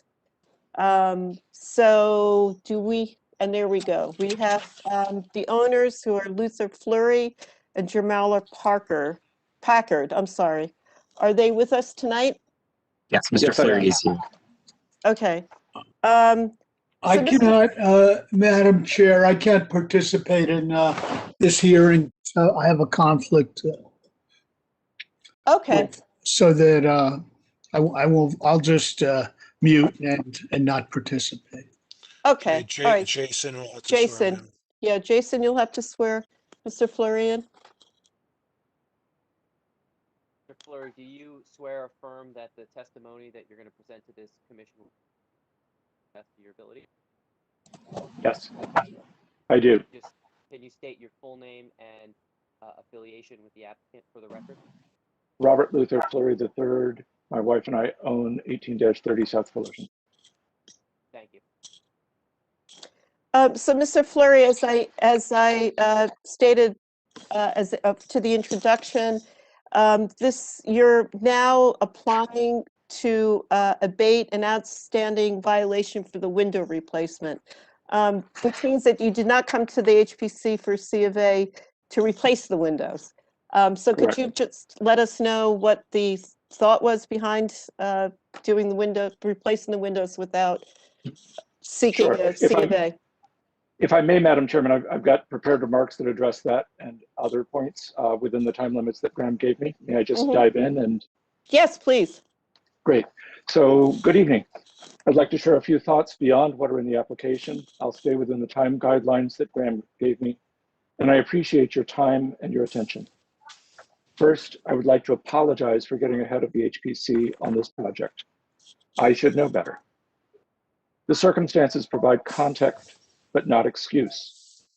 In April of last year, Bistro 18, a restaurant tenant of 13 years, notified us that they were closing due to COVID lockdown. As we looked around their space, we saw matters of neglect that needed our attention before we could re-let, and that included the pocked, chipped windows. As we considered COVID and its implications, and the possibility of activating the right-of-way north of our building, what started as a simple window replacement plan experienced project creep. As the project grew to include a possible facade change, we were flustered by a scary pandemic, having our commercial tenants closed, rents impaired, city hall closed, building department closed and non-responsive, and commercial climate near panic. We were laser focused on how to quickly attract a restaurant tenant during COVID lockdown while being respectful of the building. I'm sorry that we did not pause to consider the HPC. Next, I'd like to touch on the considerations that led us to the window choice and explain why I believe you should approve this application. For many years, I had heated discussions with the township about their neglect of the public right-of-way north of our building. Rats and 6-foot weeds met pedestrians, our tenants, and their customers. For a couple of years, there had been tentative outreach in both directions that perhaps our tenants or we would take care of that space, treat it like a wide sidewalk, and make it presentable to the public. Bistro 18 had no interest in this, but the tenant transition seemed like an opportunity to reopen this conversation. The existing windows, however, were entirely unacceptable for a public facade. While here, I'd like to make a couple of technical corrections. Mr. Connolly's letter prompted me to do a little bit more homework. The windows which were removed were Anderson vinyl coated, not aluminum as I previously stated. And though the openings were unchanged by me, they're not original to the building. Unlike other ground floor windows, these openings have thin steel lintels, cut bricks, and stucco return. Mr. Connolly agreed with that conclusion when we spoke yesterday. And as a side note, there are 2 second floor windows, including the one on the north facade, that also have thin steel lintels and cut bricks. Now, back to our window search. We realized we needed to improve the looks of the windows, and in light of COVID, we considered operability essential. In light of COVID, the ability to bring fresh air into a restaurant was an urgent must, and serving customers outside through a window could be important to our next tenant. I can take more time than we have to describe the selection process, but I'll try to keep it brief. Our design parameters were 1, be respectful of the building and the historic district. Don't create a safety hazard. Don't intrude on the public way. Don't waste interior space. Do allow orders and goods to be safely and comfortably passed through. Awning windows were eliminated because of intrusion on the public right-of-way and safety. Double hung were eliminated because the opening proportions look like modern, not historic double hung proportions. And the double hung does not fit the commercial nature of the South Fullerton facade, ground floor facade, and double hung would not allow business to be conducted through the opening. Single pane casements either intruded into the public right of way or consumed too much interior space and were eliminated. A variety of more exotic windows looked exotic, created head-hitting safety issues, or required cutting masonry, and all were eliminated. A blend of functional and non-functional windows was also ruled out for aesthetic reasons. We looked at French in-swing casement windows by a variety of manufacturers and decided that the premium wooden Colby windows meet all of our design requirements best, including being appropriate for this historic building. So, why do these windows belong on our building in our downtown? The property our building is on was bought in 1924, and the building went up in the next couple of years. We have no photos or records of the original north facade, and we've checked with the Library Historic Society online and Mr. Connolly. But we know the openings were cut after construction. Presumably, the north facade was designed to be a party wall. Around the time our building went up, the Montclair Club, whose tax parcel was behind our building and stretched from Church Street to the Crescent, closed, and by the time of 1933 Sanborn, included in the 1982 survey attached to Mr. Connolly's report, the north side of my building was owned by the city and used as access to the Crescent parking lot. A utilitarian blank wall became a facade facing a public throughway. At some point, windows were carved into this wall, which did not speak to the proportions or rhythm of the building. And on the ground floor, these unoriginal windows introduced a new window style to the building.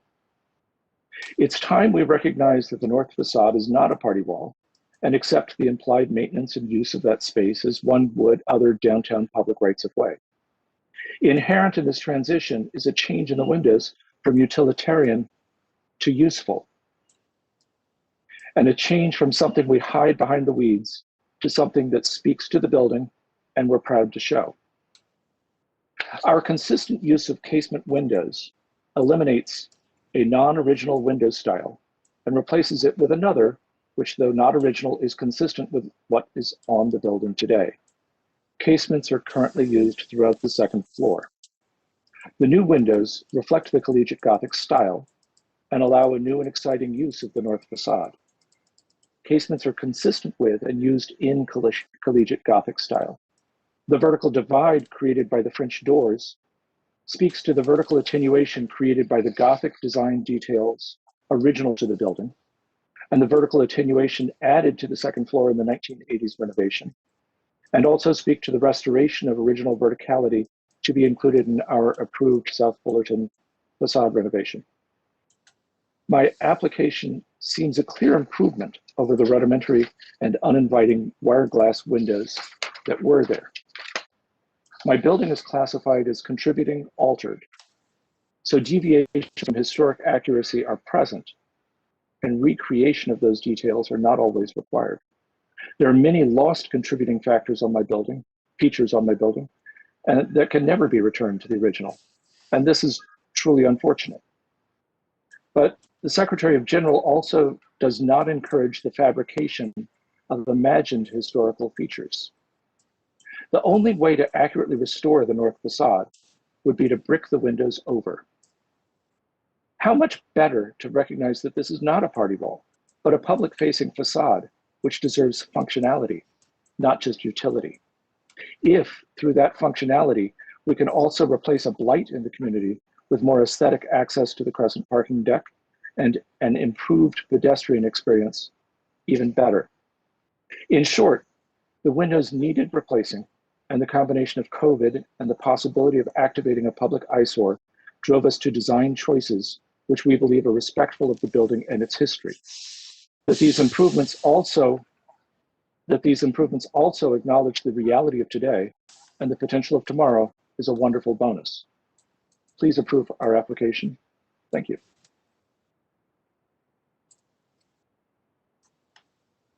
Thank you, Mr. Flurry. We'll open it now up to commissioners for questions. Ms. Kane Levy? You're muted. I don't have questions. Mr. Heineman? You're muted. Mr. Rooney? I don't have any questions. Mr. Greenbaum? I don't have any questions. Mr. Reimnitz? I'm just trying to get a handle on where this is located. Is this right on South Fullerton, where you access the parking lot or the parking deck? You turn right. Correct. Yes. Yeah, and it's that this building's been to us before for the yes. I think Ira, what's his name? Smith came to us. This little area, now I brought it up on Google Maps so I could see the corner of the building here. Are these windows in the same openings? Are the windows we're talking about in the same openings that were there before? Yes. Same size and everything? Yes. They're custom And- windows to fit the existing dimensions. Yeah, okay, I don't have any other questions. Okay, so Mr. Conley, can you just comment on what your two project comments were? Sure. So comment number one is taken directly from the historic design guidelines. And I guess it's really for the benefit of the commission. It says windows that are replaced shall match the existing windows in the same size, number, arrangement of lights, and be of a compatible material. My second comment was the windows that were recently installed without approval have altered the character, architectural style, and time period of the building and should be revised. Okay. Reversed. Or reversed. Yes. So let me ask you, Mr. Conley, as the consultant, Mr. Flurry's testimony that these windows reflect the Gothic collegiate style with the verticality, the center bar. How do you feel about that? Thank you. Yeah, I would agree with that, but they were never present on this building to begin with. We're introducing another window type, which changes the style or changes the character. And what style would you see in these openings? Would you recommend for these openings? That's a tough one. I would stick with the styles that are already present on the building and not introduce another. But I understand everything that the applicant has said and has stated. It makes some sense. Yeah, if it were me, I would try to stay within the styles that are already present on the building. Okay. Mr. Flurry, are there any, this style that you have shown us, do you have a picture of the existing building? Are there any other windows on this building that have this style? All of the second floor front windows are casement. They're not split casement, they're single pane casement. That open outward? Yes. Okay. And these open inward or outward? These open inward. This is a thick masonry wall. And so the thickness, the nature of these hinges, and we went through some checking of specifications. The nature of these hinges are such that they will not protrude into the public right of way when they're opened.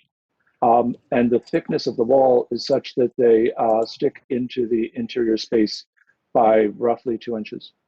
Mm-hmm. And is it like a French casement, so the centerpiece Yes. opens with it? So, mm-hmm. And Yes. What's the outside material? Wood. Wood. Okay. Painted I wood. don't have any other. Okay.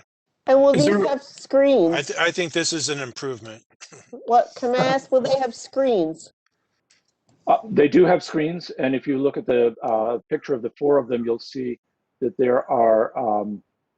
I removed the screen from one of them for visibility, so that you could see the difference. That looks like that's before the screens went in. Okay. You testified that you wanted these to be utilitarian, that they would be able to pass food back and forth, I guess, into the restaurant. Is that still a consideration? I don't know how you would be able to do that with screens. So these were ordered and selected before the tenant showed up, and I'm not positive how the tenant is planning on using them, but absolutely it's a consideration, and the screen would simply be removed. The screens are like in that picture right there, you see one of the screens has been removed. Mm-hmm. Okay, thank you. So any other questions from the commissioners? One other question is the property line is right along these windows, is that correct? Correct. And yes, it it's is. the city's property beyond that, right? Yeah, it currently is. It used to be the Montclair Parking Utilities, and before that it was the city's, yes. Uh-huh. And before that it was private when the building was built. And there's no issue with using these, serving people across this, say, I don't know, I wouldn't call it a right of way, but it's a piece of property owned by the city that The city doesn't have a, the city doesn't have a problem with this? I can't answer that question. Okay, no problem. I got it. There's been Okay. discussion there is discussion ongoing between my tenant and the city. And my impression is that they're reaching an accommodation. Yeah, well, I think this is a great idea, and I think it activates the corner, and if it was used that way, it'd be an asset to that corner. That corner's a little bit of a mess. Okay, thanks. Okay. Thank you, sir. So let's open this up for discussion. Caroline, do you have any comments? Yes, I do. I think the proposal is fine. That this is a secondary elevation that probably never had historically windows in this position. They're consistent and regular, and they're a handsome window. And as Don said, it activates this corner. So I support the proposal. Okay, thank you. Mr. Hyman? I support the proposal as well. Mr. Rooney? I agree with Ms. Kane Levy, and also the window construction is a higher quality than I would expect almost in any place downtown Montclair. Mr. Greenbaum? Mr. Greenbaum? I'm sorry, I didn't realize I was still muted. I do support the application. Mr. Remnitz? Yeah, I already made my comments, and I agree with Steve. I mean, it's nice that these are wood windows. There's actually some nice sort of interesting little detailing of that astragal in the middle of the French casement. It gives it a little depth to it. I think it's great. Okay, I think we've all had the opportunity. I would say that for myself, the only thing that concerns me is that, and understanding that this is COVID, and I think the applicant spoke quite eloquently as to the necessity of changing these at the time.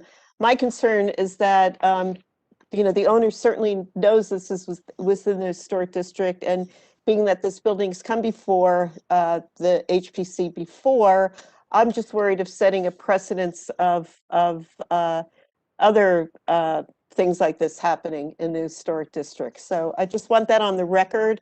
But we have to agree to accept these, to abate an outstanding violations. So it is for a C of A.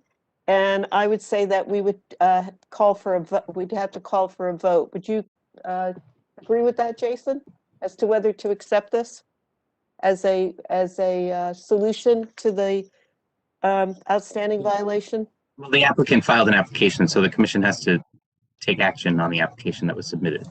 Yes, but I mean, to each one of us should vote individually. We should have a vote on it. Yeah, we take a regular vote. Okay, so being that Ira is not here, why don't we start the voting process, either yes or no, to accept this? I'll make Need a motion. to, Oh, good. Okay. grant the application as proposed. Second. Okay. So we have a motion for Mr. Hyman. Do we have a second? Second. Second. Second for Ms. Kane Levy. Do we need to call the roll? It sounds like everybody was in favor. So would you like me to call the roll, or? Let's do a vote. Just do a voice vote. Do a voice vote? Okay. All those in favor? Aye. Aye. Aye. All opposed? Abstentions? Unanimous approval. Thank you very much. Okay. Thank you. Chair Bennett, just to note. Can I just sorry, go ahead, Mr. Redmond. Comment on that, because Kathleen asked a question, not setting a precedent of, I mean, what do? You tell these people to come back, and in this case it was okay, and I guess if it wasn't okay, you'd say no, and they'd have to replace it, right? So right, I don't think I don't think, what's that? That was my point. Yeah. Yes. Yeah, but I think in this case it's perfect. What he did is perfectly fine. So. And we've had Chair Bennett, just the past. May I? I remember there was that bank application where they put in the windows. Jason, it's a little tough to hear you. You're kind of fading in and out. Computer or something.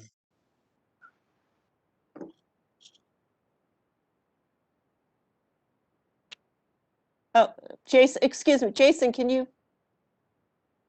He's going to the heavy He's hitting. switching. Yeah, he's going to the Okay. sound system here. And Chair Bennett, I just wanted to note before we move forward, we did skip an application that we'll have to go back to. Oh, I'm sorry. Okay. Sorry. I was looking at the times. All right.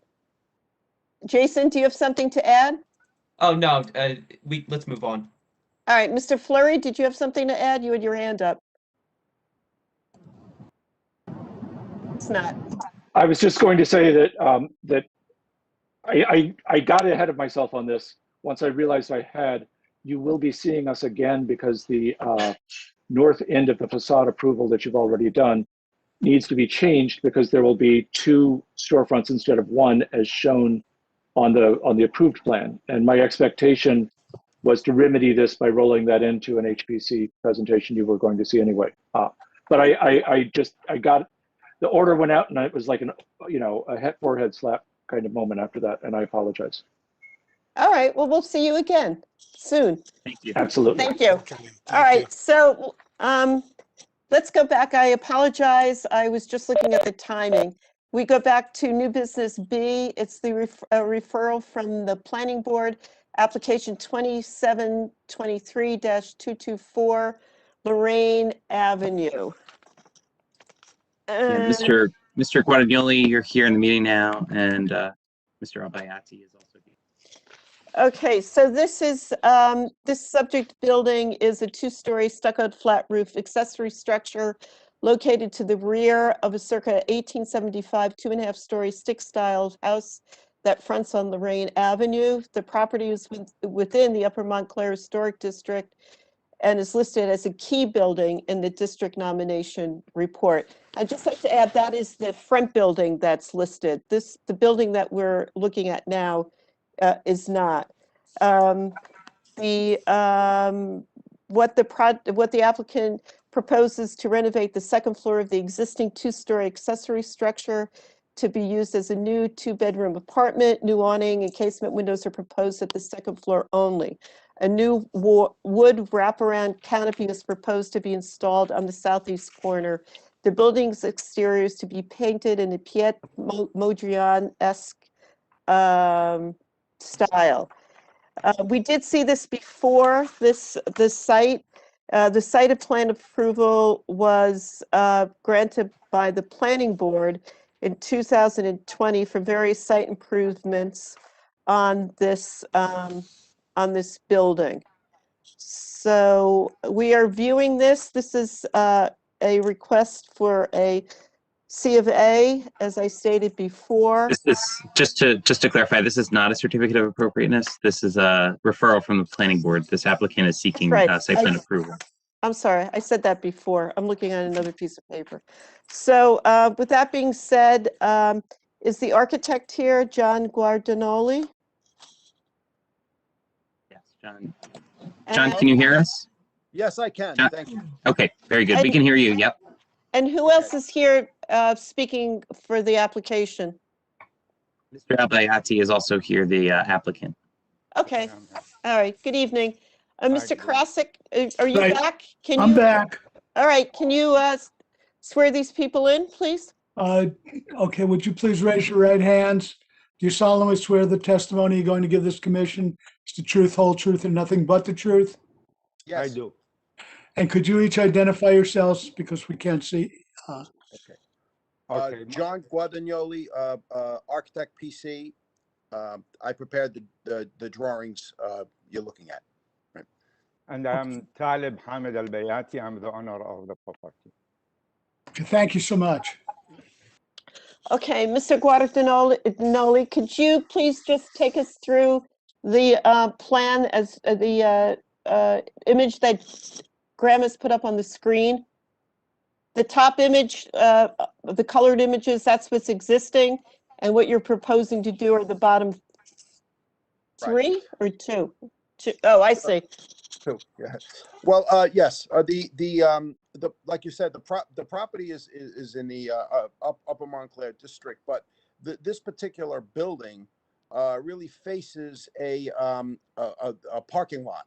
The parking lot it really represents the back. If you're in the parking lot, you see the backs of all the businesses along Valley Road and other streets. So that parking lot is that this building fronts is really you're seeing, like, there's nothing to recommend it. It's one of the few areas of Montclair which are not really attractive. I mean, so the idea here was that since this existing building has really nothing to recommend it, it's a big concrete block essentially, so I thought this was a perfect opportunity to do something optimistic, something that faces an otherwise drab parking lot, and give it new life. It's kind of like I don't know, a song in prison, if you will. I chose this pattern because it lends itself beautifully, I think, to the geometry of the building. Now, the colorful Mondrian scheme is on the south and the east wall mostly. The wall that faces Lorraine Avenue, which you can see if you look between the buildings, I'm leaving it a plain gray as it currently exists because I do not want the colors to be a backdrop to that pretty Victorian building that's on the front of the property. So it's essentially, it remains just a backdrop. But the other two corners, which face the parking lot and the alleyway on the side, there I did some colors, and I was also reacting to the recent programs for murals and other works of art on buildings in Montclair. There have been a number of murals painted, and the most famous one, of course, is the old rooster that's on Park, that is almost a symbol of the town. The use of artwork on a wall is not unusual. I just thought that this particular painting style, this artist style, just worked very well with this. And since it already is like a rectangular building, no overhangs, it has no architectural features other than windows. It's a canvas on all sides. It's waiting to be painted, and so that's what I did. The canopy on the front, over the door that you see, that looks like wood.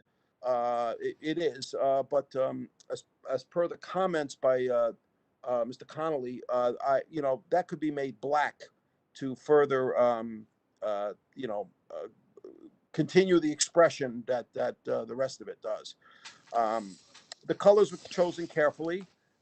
You'll notice that by that back door, it's gray, and the reason I chose gray is the door is already a silver gray color, as is the window next to it. So it would blend in. The architecture would blend in with the color I chose, and the rest of it is just a composition that is kind of typical of some of Mondrian's work. And I thought that I thought it was a kind of an optimistic thing to do. I see it as a three-dimensional graphic. The building is not just a piece of architecture now; it's a canvas, and I think this is one of the few places in Montclair where such an expression can happen. I mean, you couldn't put this on a main street, but you could, facing an ugly parking lot, maybe. So that's what I did. Thank you for your explanation. Could you just go into a little bit more detail on the openings that you're proposing, especially? Yes, the only openings are on the second floor. Mm-hmm. On the south elevation, yes, you can see it. We're adding those three windows, one next to the other, and then there's a gap, and then there's two windows which serve a bedroom that's in there. And then on the north elevation, we are converting what was a glass block strip into a pair of casement windows, which would serve the bedroom there. The entrance to this unit is unchanged. It's right below the window. You can see that door there, that glass door. That is there. It's going to remain as existing. Like I said, there's no changes to the openings on the first floor. It's just these few windows on the second. And then there are some square windows. Graham circled one of them. And on the east side, there's another one that's new. You can see it. So that Yeah. glass, okay, that glass block window that Graham didn't circle, which is all the way to the right, that would become a casement window. That one. Oh, I was just going to leave it. It's just there's a staircase. It's inside the stairwell. It's existing, and I was just going to leave it there. I mean, but Oh, okay. you know, I'm sorry. I yeah. thought you said you were going to change that. Okay. Yeah. All right. Well, Oh thank no, you. I'm sorry. There's a glass block where that double casement is. There's currently glass block. I'm changing that. That's Okay. the one. Right. Okay. All right. Okay. Thank you. So we'll open up to questions from the commissioners. Ms. Kane Levy? I drove by and if I'm not mistaken, you do see this corner from the street when you're driving on Lorraine Avenue. So I was just wondering if you have a view from the street that shows what you would see. Oh well, the bottommost picture, Mm-hmm. you see the yellow and the white, yellow on the bottom, white on the right, on the top. Yeah. Yeah, you would see just that corner. Yeah, you'd see from So the, you would see the corner, you would see the blue, you would see all the different colors. well, you'd see, yeah, you just see that back wall, right? That corner, you know, yeah. But you see it at a very oblique angle. Like you wouldn't see the side very much until you got there because the alleyway is kind of narrow. So you're going, you know, and then once you arrive at the building, then you see it wrapping around. But yeah, you do see the white and the yellow on from the street if you look between the buildings in the back. Yes. Graham, can you zoom in on the site plan up above? There's a site plan Right. on a drawing. Oh, Oh, that- there, that's- or there. That's even perfect. better. Okay. Any other questions, Caroline? No, that's my question. All right. Mr. Hyman, do you have any questions? You're muted, Jason. Yeah. Are there going to be any? What are the physical alterations to the facade, if any? Oh, okay. Yeah, very minor. Other than the windows I've mentioned, there's that shallow canopy over the door, and I want to say that the canopy will not exceed go over the property line. We are keeping it. Yeah, it's just a few inches in depth, so it's not going to intrude into the public way. That protrudes slightly, and also above the new 5 windows on the second floor, that horizontal band that I have in black, that too projects out approximately 6 or 8 inches. It's going to stick out. The only other projections are really we tried to hide the leaders, the vertical leaders that exist on the building. We're going to incorporate them into the line work. So if you see the scupper and leader, that's it, right, Graham? You got it right. You can see in the photo, you can see that they're existing, and we're going to like extend them all the way to the roof, and also the roof coping, which is the horizontal cap on top of the edge of the roof. We're going to make that black, so that again, it's another element that adds to the picture and to the canvas, I should say. The only thing we're doing that as far as new construction to the outside is you see on the upper left, there's that red square in the upper portion of the building. Yeah, that's the only. It's just a return on an existing parapet. There's a parapet along that west wall, and we're just returning it and creating just a square, kind of a flag up in the air with just a small red dot up there. But really, that's about it. We're not really pushing and pulling the building around at all. It's pretty flat, you know. Okay, thank you. Mr. Rooney, do you have any other questions? On the ground floor, it's remaining commercial, right? Yes. And the entrance is on the south elevation? Yes, exactly. And it has a little window next to it, a square window next to it. That's existing to remain. How do you deal with signage? Well, until we know who's there, I'm not. It's empty right now. I haven't dealt with it. They would have to get a permit, I guess, for that. Yeah, but you've got a pretty detailed sort of design, albeit with paint. I think that you need to work the signage into whatever design. I mean, the signage might be nothing more than something on the window. So I'll speak to the owner, Mr. Abayati, and see what he wants to do there. If he wants to position a sign on the canopy, perhaps, or on the wall. I wasn't given instruction as to what signage, if Right. any, to use.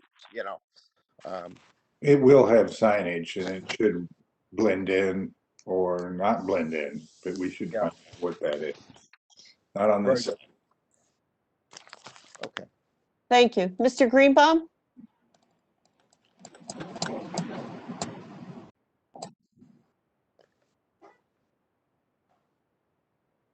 Mr. Greenbaum? Yeah, hi. I apologize. My computer power died and I had to wait till it recharged so I could join. I don't have any questions at this time. I'd like to listen because I'm a little late to this application. Hear more of the comments of my colleagues. Okay, Mr. Reimnitz? Just looking at this photograph on the screen, are you changing the metal siding at the door there? I'm eliminating it. And replacing it with stucco to match everything else? There's stucco underneath it. Yeah. Okay, got it. Okay. Okay. We're just doing questions right now? Is that it? Yes, yes. Okay. I don't have any other questions. Okay, I have a question on the plan. If you go back to the existing that Graham just had up, there's also lighting there. Do you have lighting on your plan? On your new plan? You mean on the wall of the one that's next to the door? Yes, at both of them, the over the door and next in between the door and the window. The intention was that little overhang would hold some small lights in it, and it would just shine down near the door. It would only, it'd be down lights just over the door. That's all. So you would eliminate those two fixtures? Yes, I would. Yes. Okay, those are my questions. So why don't we, Tom, do you have a few comments? Can you go over them for us, please? Sure. My first comment, again, is taken right from the historic design guidelines for the township. It states that the applicant should be encouraged to select an exterior color scheme that will help the building blend in with the surrounding streetscape. My comment two was the proposed use of the wall graphic should follow more closely the primary colors, white ground and black grid lines that characterize the artist's work in order to be a successful design, i.e. the number of colors, the height to width ratios of the rectangles. So it's my understanding that Mondrian, when he painted his famous paintings, he used a basic grid, and I think that would help if a grid was overlaid over top of the elevation drawings and be taken from there. The colors, the colors that he used were basically the three colors that are present on the elevation: the yellow, the blue, and the red, with the white ground and black grid lines. But we also have gray present on that elevation, and wood as far as the canopy. So there's really 6 colors going on. If we wanted to hold fast to the Mondrian composition. And my third comment was the existing and new windows should be incorporated into the proposed graphic composition, which may alter the proposed window sizes. They kind of somewhat fall within the grid lines, but are slightly off. So again, I think overlaying a grid on top of the elevation would help with the overall design, and may change the window head height or the sill height to make it work better within the overall graphic. I did have a comment number 4 was the proposed wood wraparound canopy, should be incorporated into the graphic. We would change the color or the wood or to help better fit in with the color scheme. And my comment number 5 was, does the proposed canopy fall within the existing property boundaries? And I believe the applicant or the architect actually stated that it would not, it would actually fall within the property boundaries. And that was it. Okay, thank you, Tom. So why don't we open up to discussion from the commissioners? Caroline, do you want to start?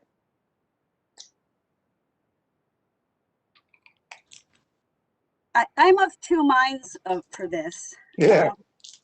I've actually kind of loved this little building. I've noticed it before. I appreciate the owner's effort to make it into something, being, you know, just a box, and have, you know, like the mural that's there now. Something about it reminds me of Venice Beach or a Frank Gehry building with the sheet metal and the concrete block. But it does look like something that's temporary, and it's got a mural, and maybe a mural should be an evolving thing, and this would be another mural to go on the building. I have no problem with the addition of the windows, by the way. But it is very, very bold. And, you know, I think facing the parking lot, it could be something careful and interesting. But my concern is the piece that you would see from the street. And I'm just not sure whether that corner should become gray again, or whether it's okay to turn the corner. So I kind of would like to hear what others have to say about it. Okay, thank you. Mr. Hyman.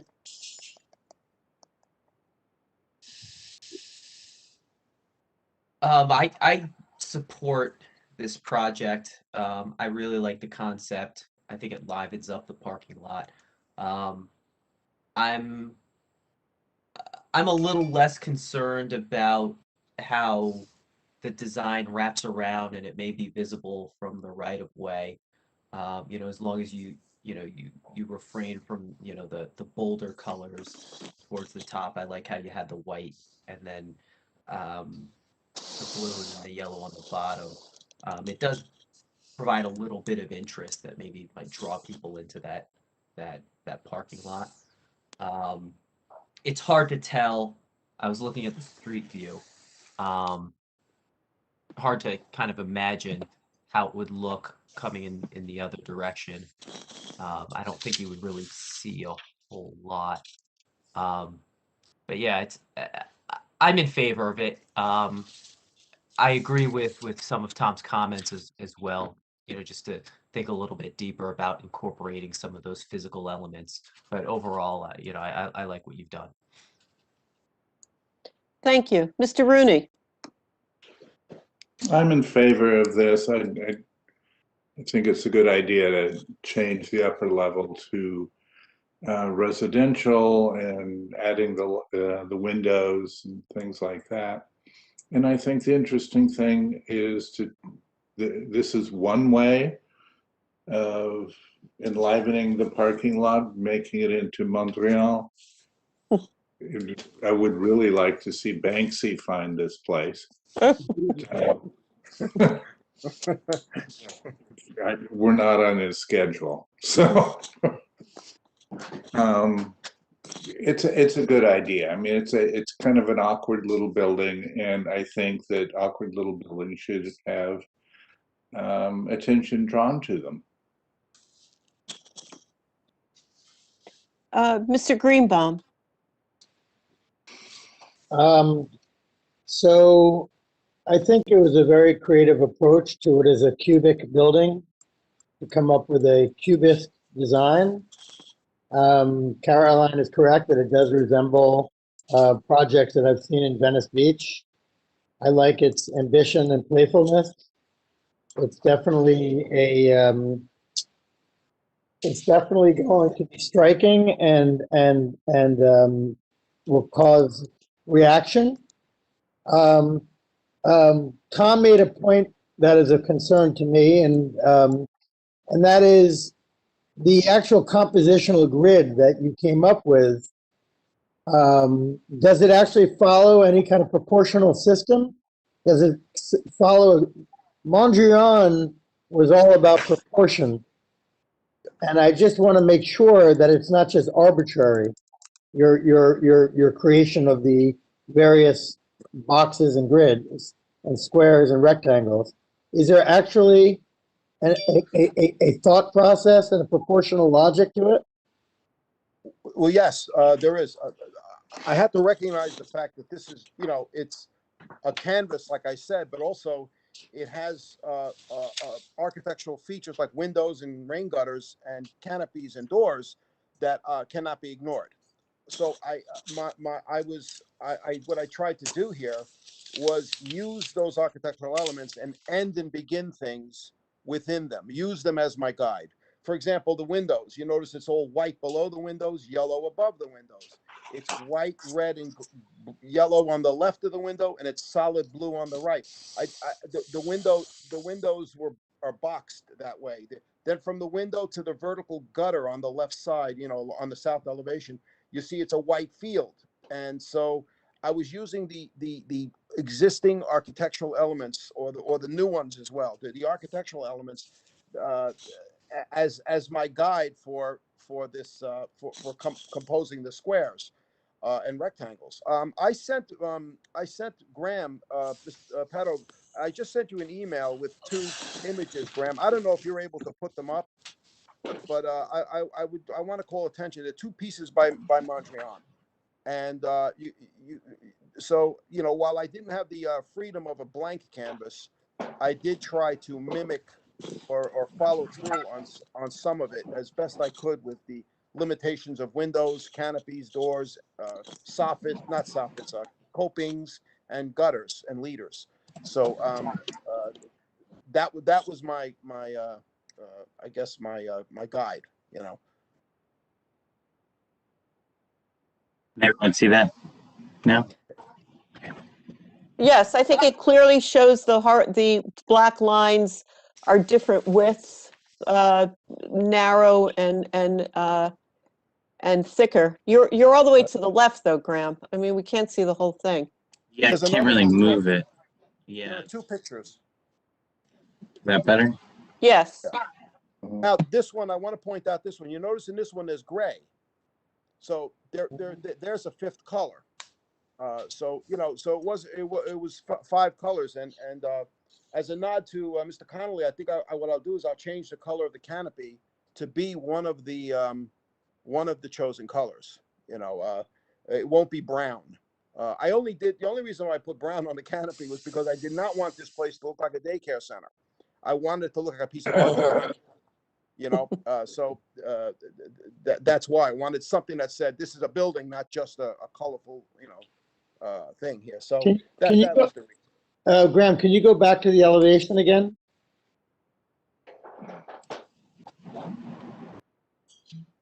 And can you zoom in on the where the projected overhang is over the door?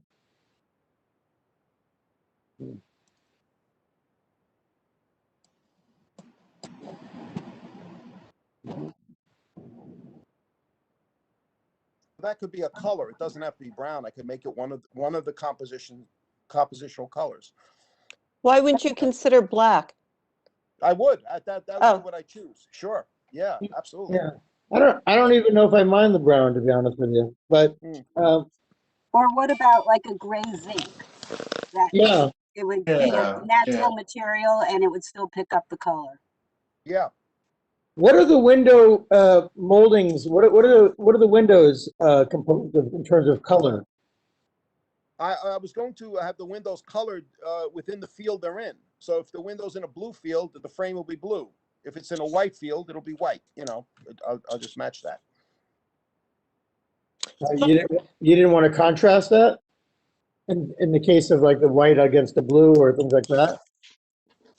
Oh, I thought that would get a little too busy. It's busy enough, and then like to have these like little subcolors within the colors. I was afraid of losing the effect of it being a Mondrian thing because it has like we'd be framing out things in different colors now, I just thought it was a step too far. So I kind of chickened out and, and did it this way, you know. Agreed. Are you going to do any plantings at all? Any kind of landscaping or anything else? Because that might be something too that would bring some life to it and make it more welcoming. I completely agree. It's just that I only have about, I don't know, 8 inches or something around the building on 3 sides. I mean, there's you see what I mean? We don't own the property beyond what you see there. And then behind the building, it's like a driveway, you know. So there's very little. You know where we could put some is in that little corner where you see that little planter in that little planter in the corner there.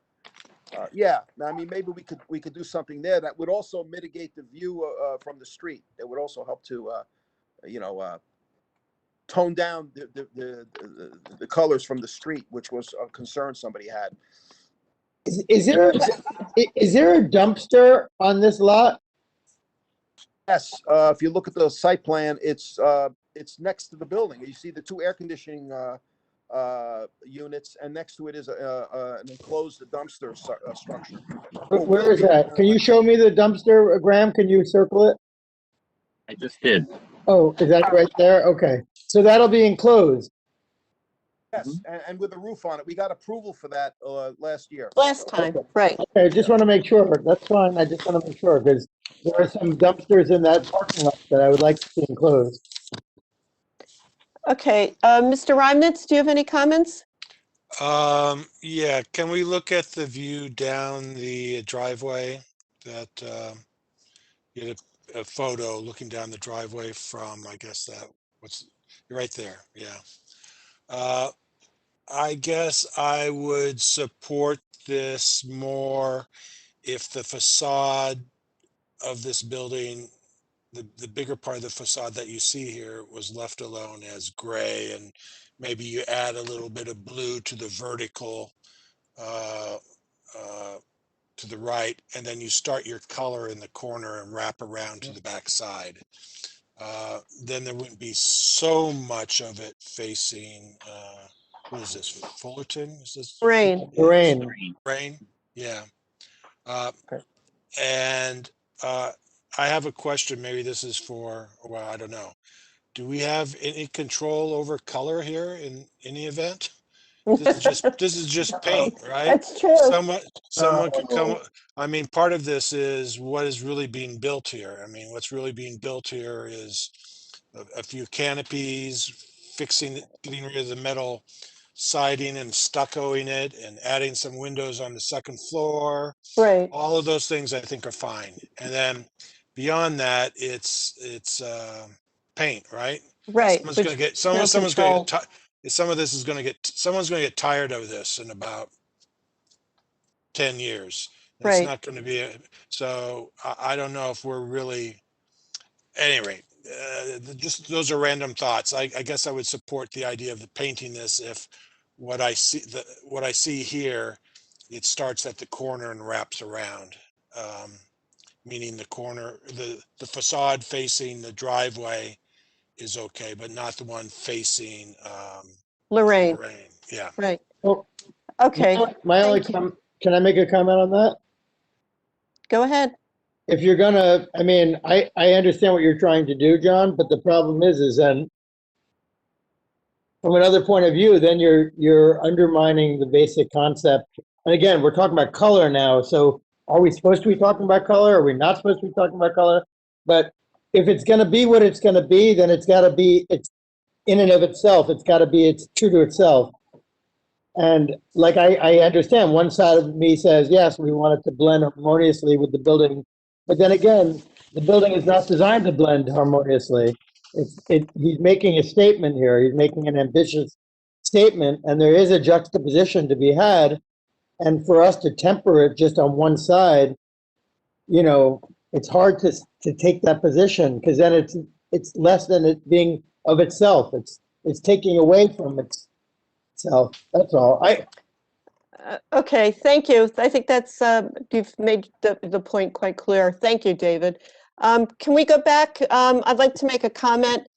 If you take off that down the bottom on A1, the proposed northeast corner perspective, you testified that nothing else, okay, and if you go up, that cornice cap on the right side, which you identified on the left as being a flag, like a little flag, that red, but on the right, you also have added a piece to come to go in line with the wall, and you have that right there, painted red, and that would definitely be seen from Lorraine Avenue. So I'm just wondering what the idea was for that, if we're trying not to trying to mitigate the presence of these colors from Lorraine Avenue. Well, you know, it's just a dot, you know, in the sky. The reason I did that was because the edge of that existing parapet is ugly. You know, you're just seeing like the edge of a wall. And so I thought, let's just return it, you know, and make a perfect square, but a small one. It's only going to be about, I don't know, 30 inches by 30 inches. It's a small little dot in the sky, a little, you know, a little exclamation point, if you will, on Graham, can you scroll down? Excuse me? I wanted Graham to scroll down so we could see the existing condition. Oh, yeah. I don't know how to control that. I think Graham has to control that. Okay, so that parapet, what you're doing is you're adding it onto the top right corner. Is that right? Let's go scroll back down to the bottom again. Okay, so you're just returning it. Right. Okay. Right. And I'm making an issue, you know, I'm just calling out a little red dot, which you see the red has been used sparingly. Yeah. You see, you know, it's just used sparingly, very little.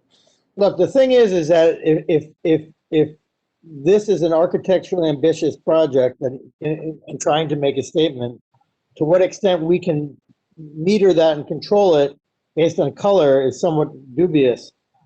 But if he is going to do this, then it should be completely whole in its conception. And if the fact that it can be seen from Lorraine Avenue, you know, I feel like that misses the point of what the building is about. I don't think we should temper him on a color and things like that.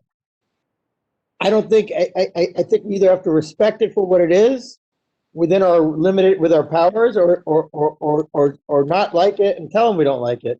And I don't know if I don't think you can take it apart into pieces now.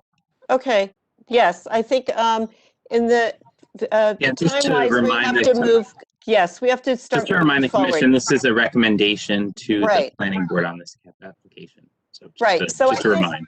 So I think what we need to do, the recommendation, as I hear it, is that this is almost like a piece of, I mean, color-wise, we really can't comment on color. And it's the concept of the architect and the owner that this become a Mondrian three-dimensional canvas. So I do agree with David in that we really can't start picking it apart as to what you can, and use the view from Lorraine Avenue. So I'm in agreement with the way that it is portrayed here with the additional openings, the window openings, and wondering about the canopy, if that canopy that faces the parking lot should be of a different material, only to be maybe match better, or not even match, just to not be Suggestion made by Ms. Kane Levy was a dark gray zinc panel to bring in a different material. Right. It's no problem. That's fine. Sure. Okay. I like the hardy board concept. I like seeing the contrast there. Yeah. I like seeing that it's a unique element, and I think that projecting out and having the clapboarding or hardy board effect is interesting. I like it. I think it breaks and brings a sense of focus to the building. So I don't mind it. breaking from the color scheme. But that, again, it's not for us to say that, so. No, but it is for us to comment on the materiality of it. So, Can I make one more comment? sure. This looks very clean and sharp, and Mondrian was all about sharp lines and clean edges. I think this will live or die based on execution. If this is just painted on a rough stucco finish, and you're trying to get straight, I don't know. Good luck. But I think it's going to live or die based on how well it's executed and what the surface is that it's being applied to. So. Okay, so are we? Do I hear agreement that we're in support of the application as presented? Recommendation-wise, we're adding as landscaping to it and a possible change of the canopy. Yeah. I think, I agree with you on the landscaping. I think the canopy, ultimately, we have to be deferential to the architect because ultimately it's his ambitious statement. And if we're going to go along with it and have support for it, then he's putting his ass on the line and he's got to do it. He's got to be the artist and the author. And we have to either say yes or no, but we can't tell him to change his plant vision. As you know, as long as it's within the zoning and it isn't blatantly offensive. And I don't think it is. But the onus is on you, John. Yes, I know. It's sort of like go big or go home, right? Well, that's it. Go big or go home. But you know what? The bottom line is, this is where when we talk about architectural ambition in our various areas of redevelopment plans and our whole philosophy in the historic district, we don't want to deter architectural ambition. You're taking this to the level of architectural ambition, and you're going bold. And I think that. So if I could suggest, we've done this before where we've had a split opinion on the commission. I think the comment regarding the materiality of the canopy can be that some commissioners felt that the design as presented for the canopy was fine and could support that. Other members felt that a change of material to a dark gray zinc panel would also be appropriate for the canopy material, and just leave it at that. And then that allows the planning board to understand the difference of opinion, and Mr. Guadagnoli can evaluate those options and present what he feels is best to the planning board for final review. Okay, that sounds good, Graham. Yeah, thank you. Do you have a problem with adding something to the effect that the existing stucco will be made smooth before it's painted? Well, we should probably say we don't want FF. It should be a genuine stucco material. Let's just start with getting it smooth. Right now, I imagine it's a mess. So. I mean, this is recommendation. So, John, if the rest of the commission agrees with that, then I think we can incorporate a condition that the applicant should evaluate the finish of the stucco and do any smoothing to support, clean lines for painting. Yeah, I would push on that a little bit because I think that's going to make a big difference. I agree. That's a good idea. I think that'll support John's efforts. Yes. But let's be sure that this is not going to be FS. Can we agree on that? They're not going to add anything. They're just make it smooth. Right. No. The FS is too granular. It has to be smoother than that. Yep.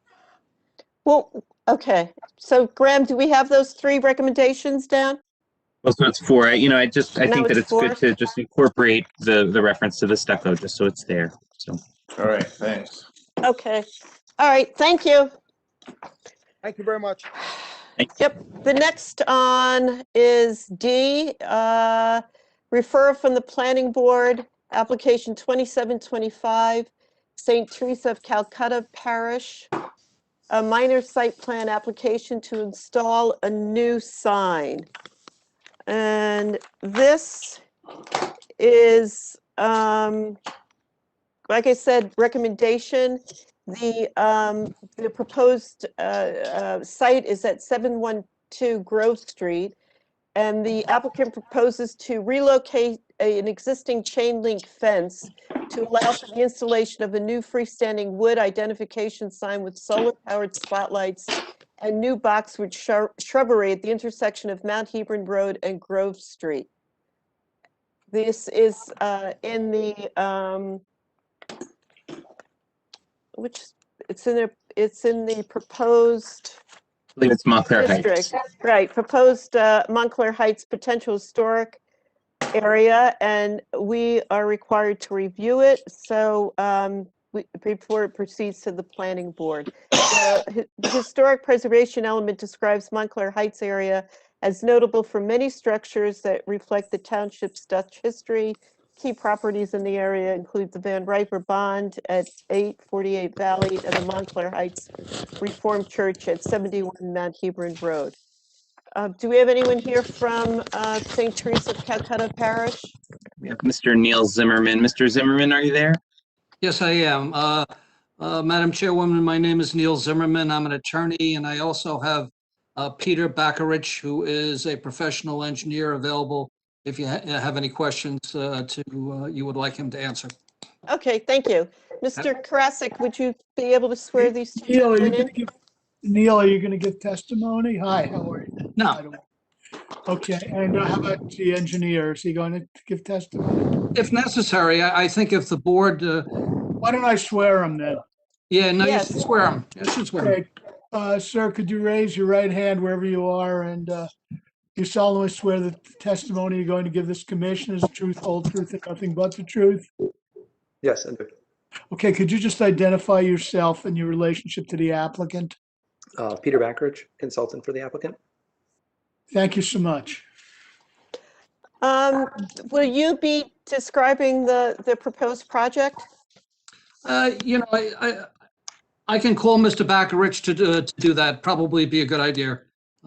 Just briefly, I know the hour is late, but yes, yeah, that would be nice. I'm very much aware of that.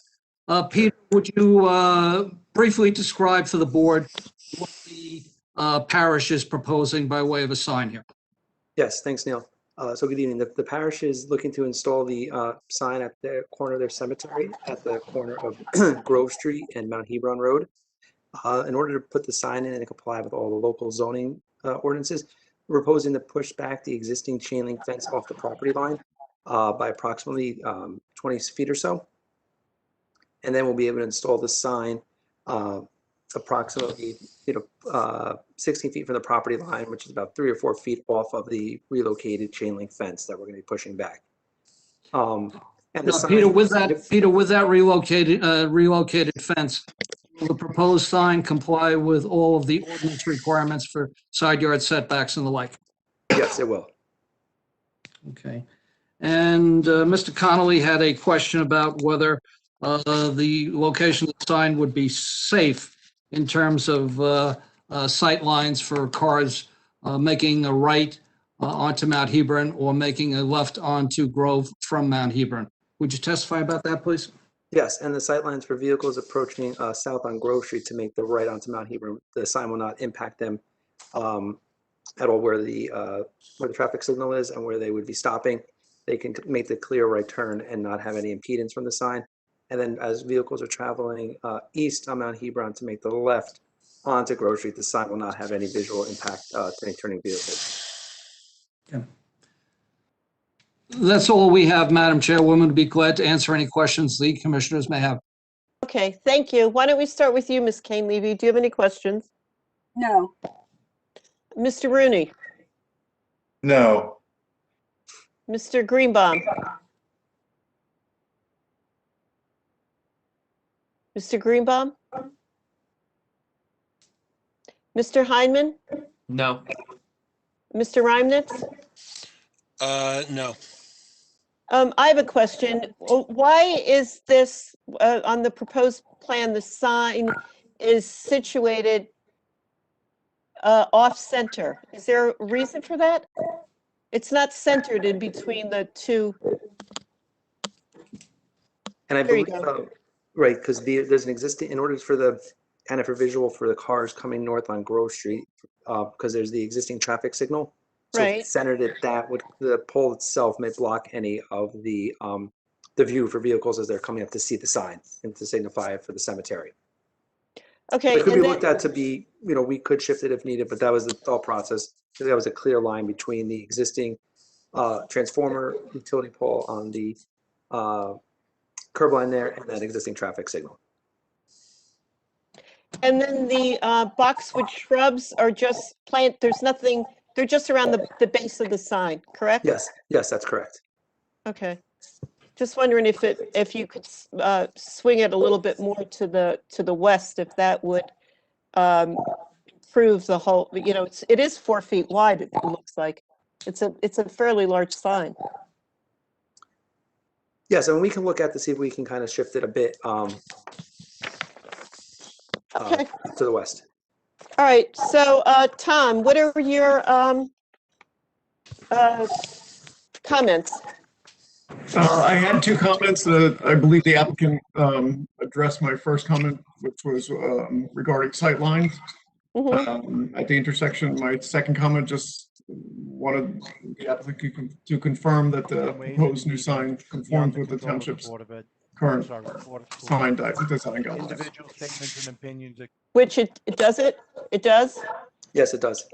Okay, thank you. So we'll open up for discussion. Ms. Kane-Levy? I think it's a traditional type of sign that you see at churches and cemeteries, and I think its placement is acceptable, and I think will have no effect on the significant features of the potential historic district. So I support it. Mr. Rooney? I agree with Ms. Kane-Levy that it's traditional. It's kind of nice to have an identification on what's going on behind that. And I would support it. Mr. Greenbaum? Mr. Hyman? Yeah, I have no issue with the sign. I support it. And Mr. Reimnitz? Couple comments. One, I appreciate the chain link fence has been pulled back and the sign has been pulled back from the corner. I think that's nice. It opens up the green space in the corner a little bit. What would be nice, but I don't know if it's appropriate, and I leave it to others, that this is a historic cemetery. I don't know if there is any it might be nice to indicate on this sign, when it was found, give it a little historical presence as well, but that's a suggestion. I think that's a great idea. Good idea, yeah. A very good idea. Can we? I don't know, when was it established? 18, whatever. I think that would really make it special in a lot of people's eyes from a historic point of view. Right. It could just be a little add-on to the bottom. I mean, it doesn't have to be, or even on the sign itself. Well, that's a good, I think I support that. I think that's a great suggestion. So we're all, and there's no comment from the public, right? I mean, nobody's called in about this, I gather. So There's no members of the public. Okay, so we're all in agreement with this to push this forward to the zoning board, and with the addition. So just for the benefit of the commission, this is going to the Development Review Committee. This is a minor site plan application with no variance relief. The applicant will be appearing at the May Development Review Committee meeting. So the comments contained from this evening will go forward to the Development Review Committee for consideration at that meeting.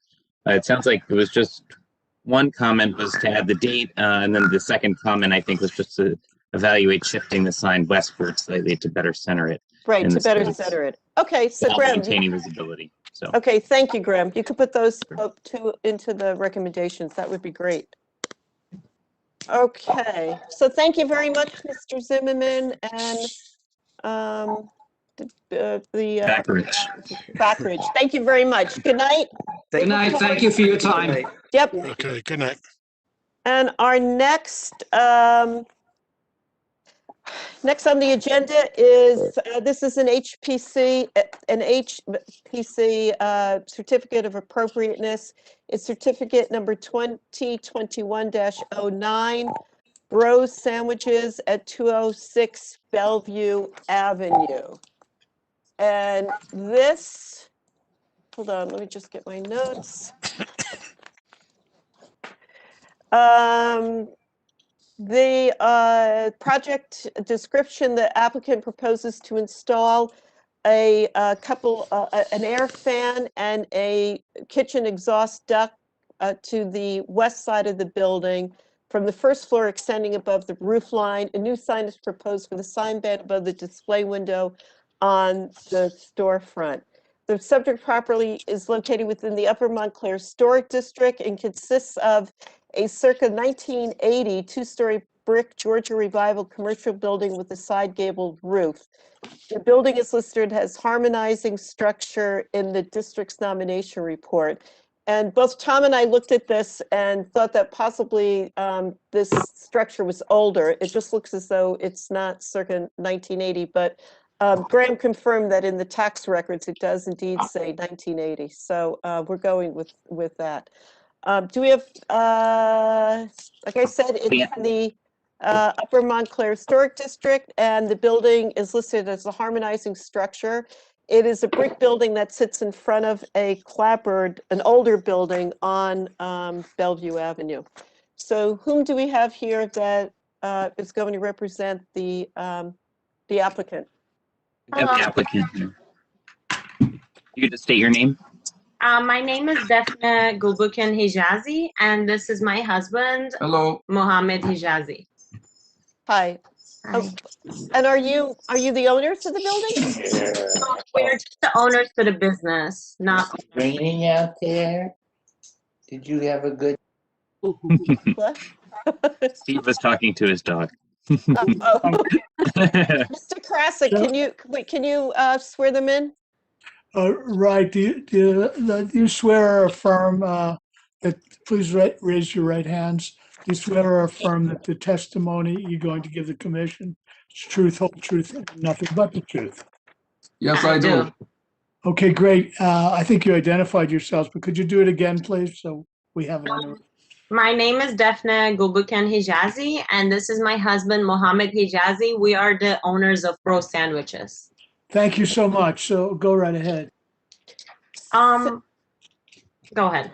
No, I was going to ask you to give us an explanation of, I see Graham's got a very good slide up, the existing installation and the proposed installation. So why don't you this just is go an over exhibit that was submitted by the applicant this afternoon for tonight's Okay. presentation. So you can go ahead, ma'am. So we're opening a little sandwich shop, which will have some cooking going on inside in the kitchen. For this reason, we need to install an a hood to be able to pull out all the smoke and like the cooking smell out of the store. And for that, this exhaust duct needs to be installed on the side of this building. To our knowledge, there was a bakery before in this location, and that's why we think that there's already a duct on the side of the building. It does not connect to the inside. It doesn't go anywhere. I think they did have a hole in the wall, which this duct does connect to inside, but when they closed, they kind of closed the hole and left the duct there.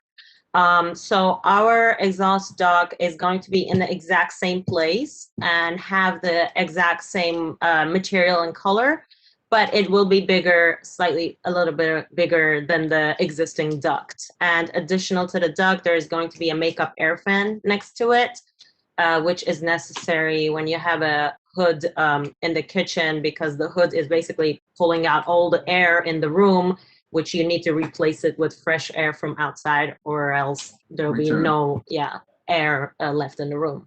So those are the two things on the side of the building.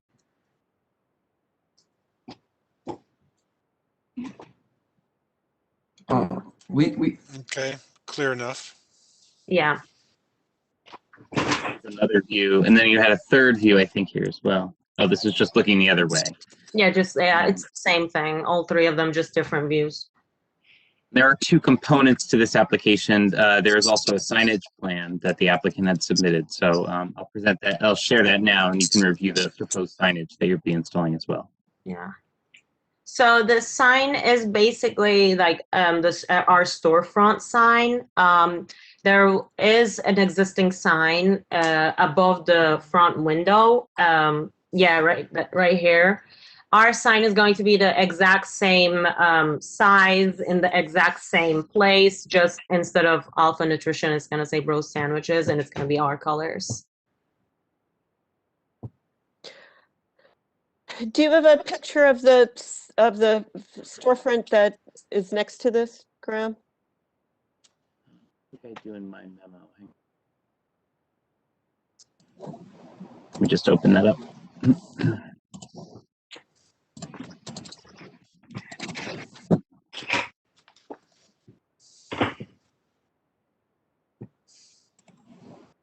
Okay.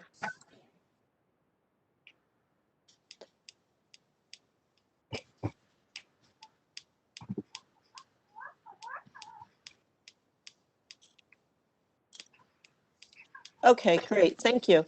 So why don't we look at the side of the building with the air duct and the air fan. Caroline, do you have any questions for the applicant? No, no questions. Mr. Hyman? No questions. Mr. Greenbaum? Mr. Rooney? None. And Mr. Reimnitz? Nope. I have no questions about this part of the application either. So, Caroline, what, in terms of discussion, do you have anything that you would like to comment upon? Well, I think the duct is typical of what you would see on side elevations. It's deeply recessed from the street front. And I don't think the additional fan, whatever that is going to be perceptible. Makeup air. Makeup air. The only question I had was, and I'm not sure, the sign itself, it's some sort of a board. Yes. So I'm concerned about the material not being durable or in keeping with the materials of the sign. So the material is PCP. It's the same material that's been used before. It is very durable for harsh weather, water, and all those stuff.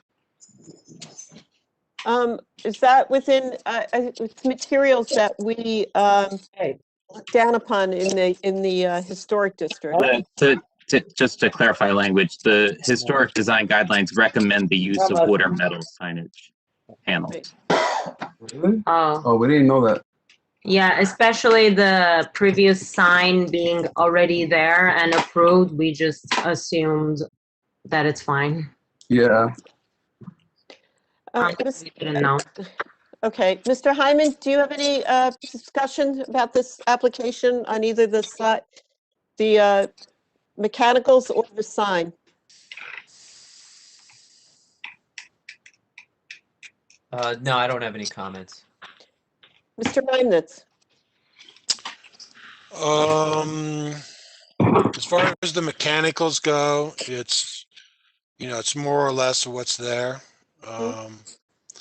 I guess if I wanted to improve upon it somehow, you might paint it white, but I think that's probably just deteriorates over time. As far as the sign goes, can we look at that for a second? Can we look at, yeah, that? I think based on the sign next to it, this would be more compatible with the next door sign if there was some sort of thick black line that was a border all the way around to really establish the contours of this sign. I find this sort of bleeding off and not being as sharp as it might be. I realize it, but I would add something like that, and I think that would help. Okay, thank you. Mr. Greenbaum, you're back. Do you want to make a comment? Actually, I was there, but unfortunately, I didn't realize I was still muted. I don't love the sign, but I can't really comment beyond that. I do think that the sign on the left, Coco has raised letters. I wish there was at least some compatibility. I won't comment on the color because I'm not supposed to. But I might reconsider that. And in terms of the mechanical, I'm fine with it. Okay, thank you. I would just like to reiterate what Graham has said, that within the historic district, I would recommend a wood sign. And I wonder if the sign to the west on the same facade is a wood sign, the Coco, because it looks a little bit more substantial. I think it's metal. It's metal. Okay. Yeah, and clear metal is the recommended material. Right. So I'm fine, but I think that on the side on the mechanicals are fine. Before we move on, Tom, would you just like to give your comments? Sure. I think some of these have been addressed with the new the new images that came in this afternoon. Yeah, some of the existing or the drawings that were submitted were unclear if that duct was existing or if it was being removed and replaced, but that's been clarified now. I had a comment about how high the duct is going to terminate above the parapet line. That was unclear in the drawing, but I guess whatever is required by code is what it's going to be. But Yes. that just says the drawing wasn't really that accurate. Yes. The code is 40 inches above the roof line, so that's what exactly what we're going to do. Right. Okay. And my third comment was, is the drawing accurate, showing that the exhaust, the bottom of the vent, the new vent, and the duct are going to align with the head of the window as it's shown, I guess, in the photograph and in the drawing, because I think that's fine. Yeah, we can talk to our HVAC guy and make sure that that will be done. Yeah, I just think that's a nice detail. And then again, the fourth comment was about the sign, as long as it conforms with the guidelines. Okay. Yeah. Okay, so it sounds as though you will be conferring with your engineer or to make sure that everything is placement-wise lines up with the city ordinances, correct? So we have this. Okay, and then the signage is something that we as the HPC, and being that it is an historic district, that we recommend either wood or metal. So that would be something that would have to be changed from what you're proposing, the foam board. I want to ask you a question, if you don't mind. So the reason why we went on with purchasing this sign, first I want to clarify something. It's not foam. It's a PVC plastic, some type of material, and it's very durable. So when my contractors saw the material, we made sure we bought the same material because we didn't want to do something, that would, completely different. And I just want to clarify that it's not foam and it's very durable and hard, We already purchased it, and we didn't know actually that we had to go through a storage committee. Yeah. Well, the design guidelines are specific to say that the signs would be metal or wood, and there's a reason for it because I'm sorry I said foam board, but you did say you do have written PVC foam board. Is metal or wood in a historic district is something that is just a higher grade of visibility within the historic district. So I would say that in my mind, the application, I would be supportive of what you're doing with the mechanicals if they conform to the ordinances, the township ordinances, but that the sign really should be either metal or wood. And I'd like to hear what my fellow commissioners have to say about that. Okay. So, Caroline? I'm sorry, can you ask someone else? I was reading something, so. Oh, Jason? Jason? Yes. So yeah, I agree with you know, what you said, Kathleen.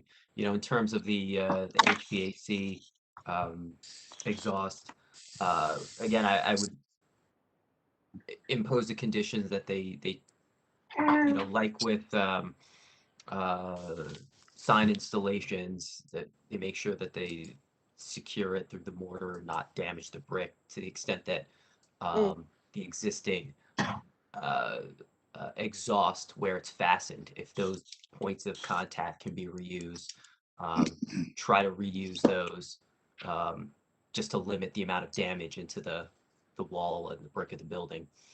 And also with respect to the sign, again, our design guidelines are clear that natural materials from the time period that the historic district points to is what's recommended. So as Kathleen said, metal or wood material for the sign is what we strongly encourage. Thank you. Mr. Reimnitz?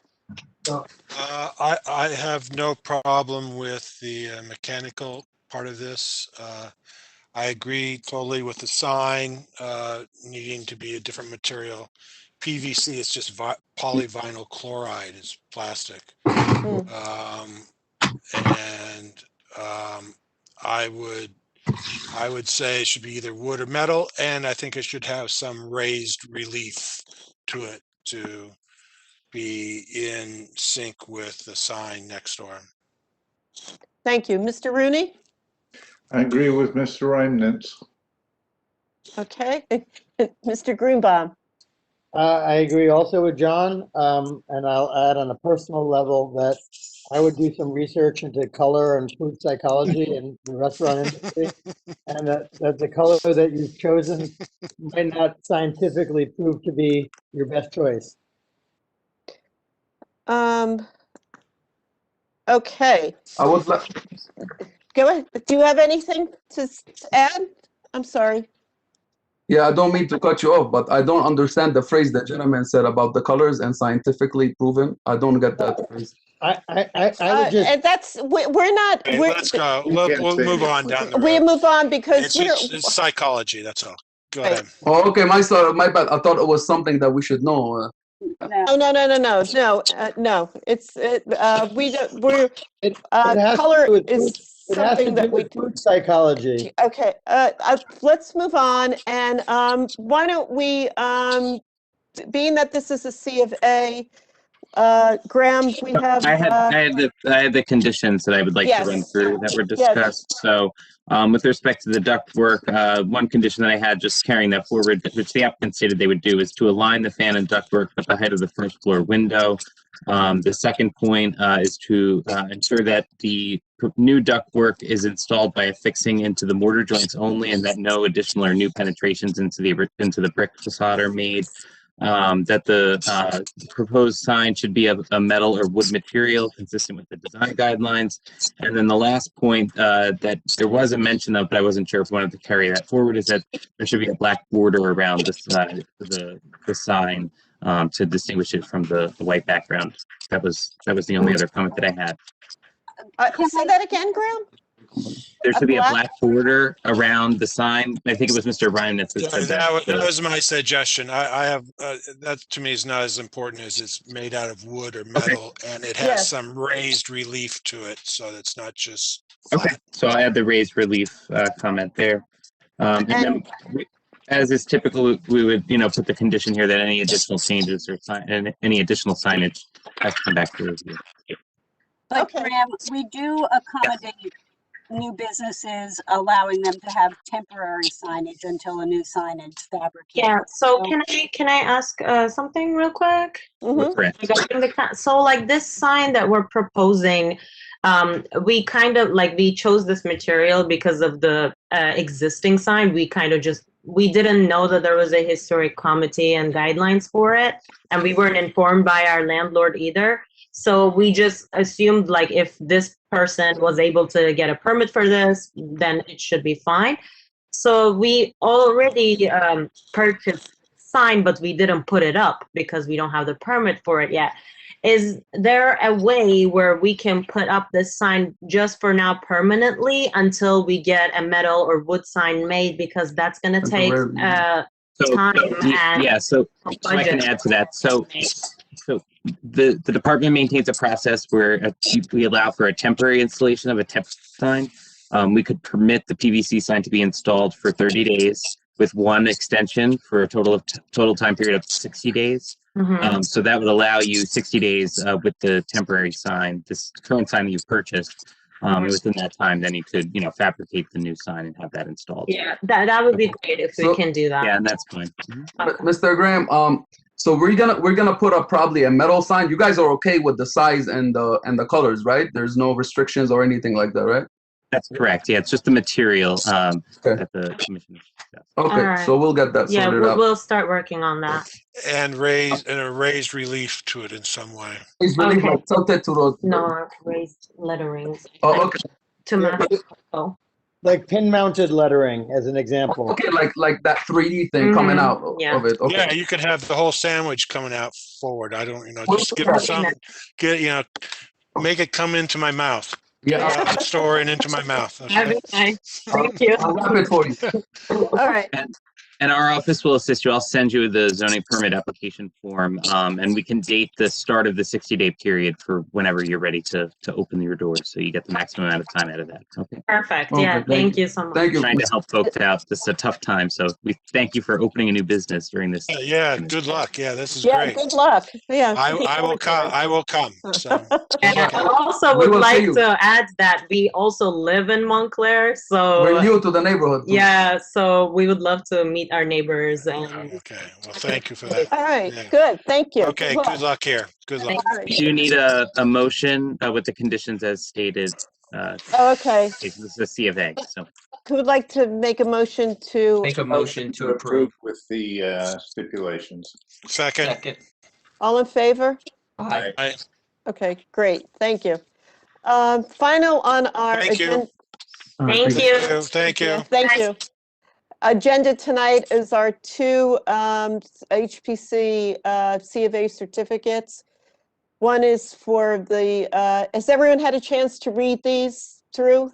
Yeah, I didn't have them in my packet, and then when I clicked on the link, I didn't see them in there. I didn't see. Were these presented at the last meeting and then?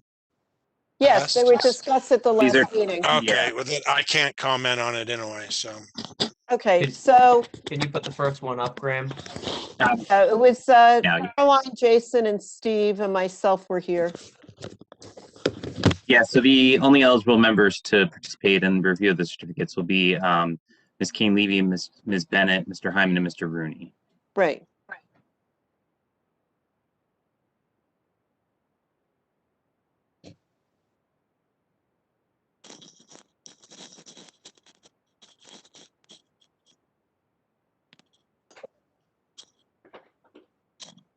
I have no problems with this. What's on the third page? Of the conditions. Oh, just the word period. Sorry. Yeah, I have no problem. Yep, okay. I have no problems either. So we have a motion for this? I move to approve. And second? Second. All in favor? Aye. Aye. Aye. Okay, and the next one is, Yeah, shown on the screen, 50 Church Street. okay, we just flip-flopped from the agenda, but that's okay. Oh, So sorry. this is 47 South Park Street. So Graham, if you could, so I guess not everyone had a chance to read this. Again, it's Jason, myself, Caroline, and Steve that'll be voting on this, so.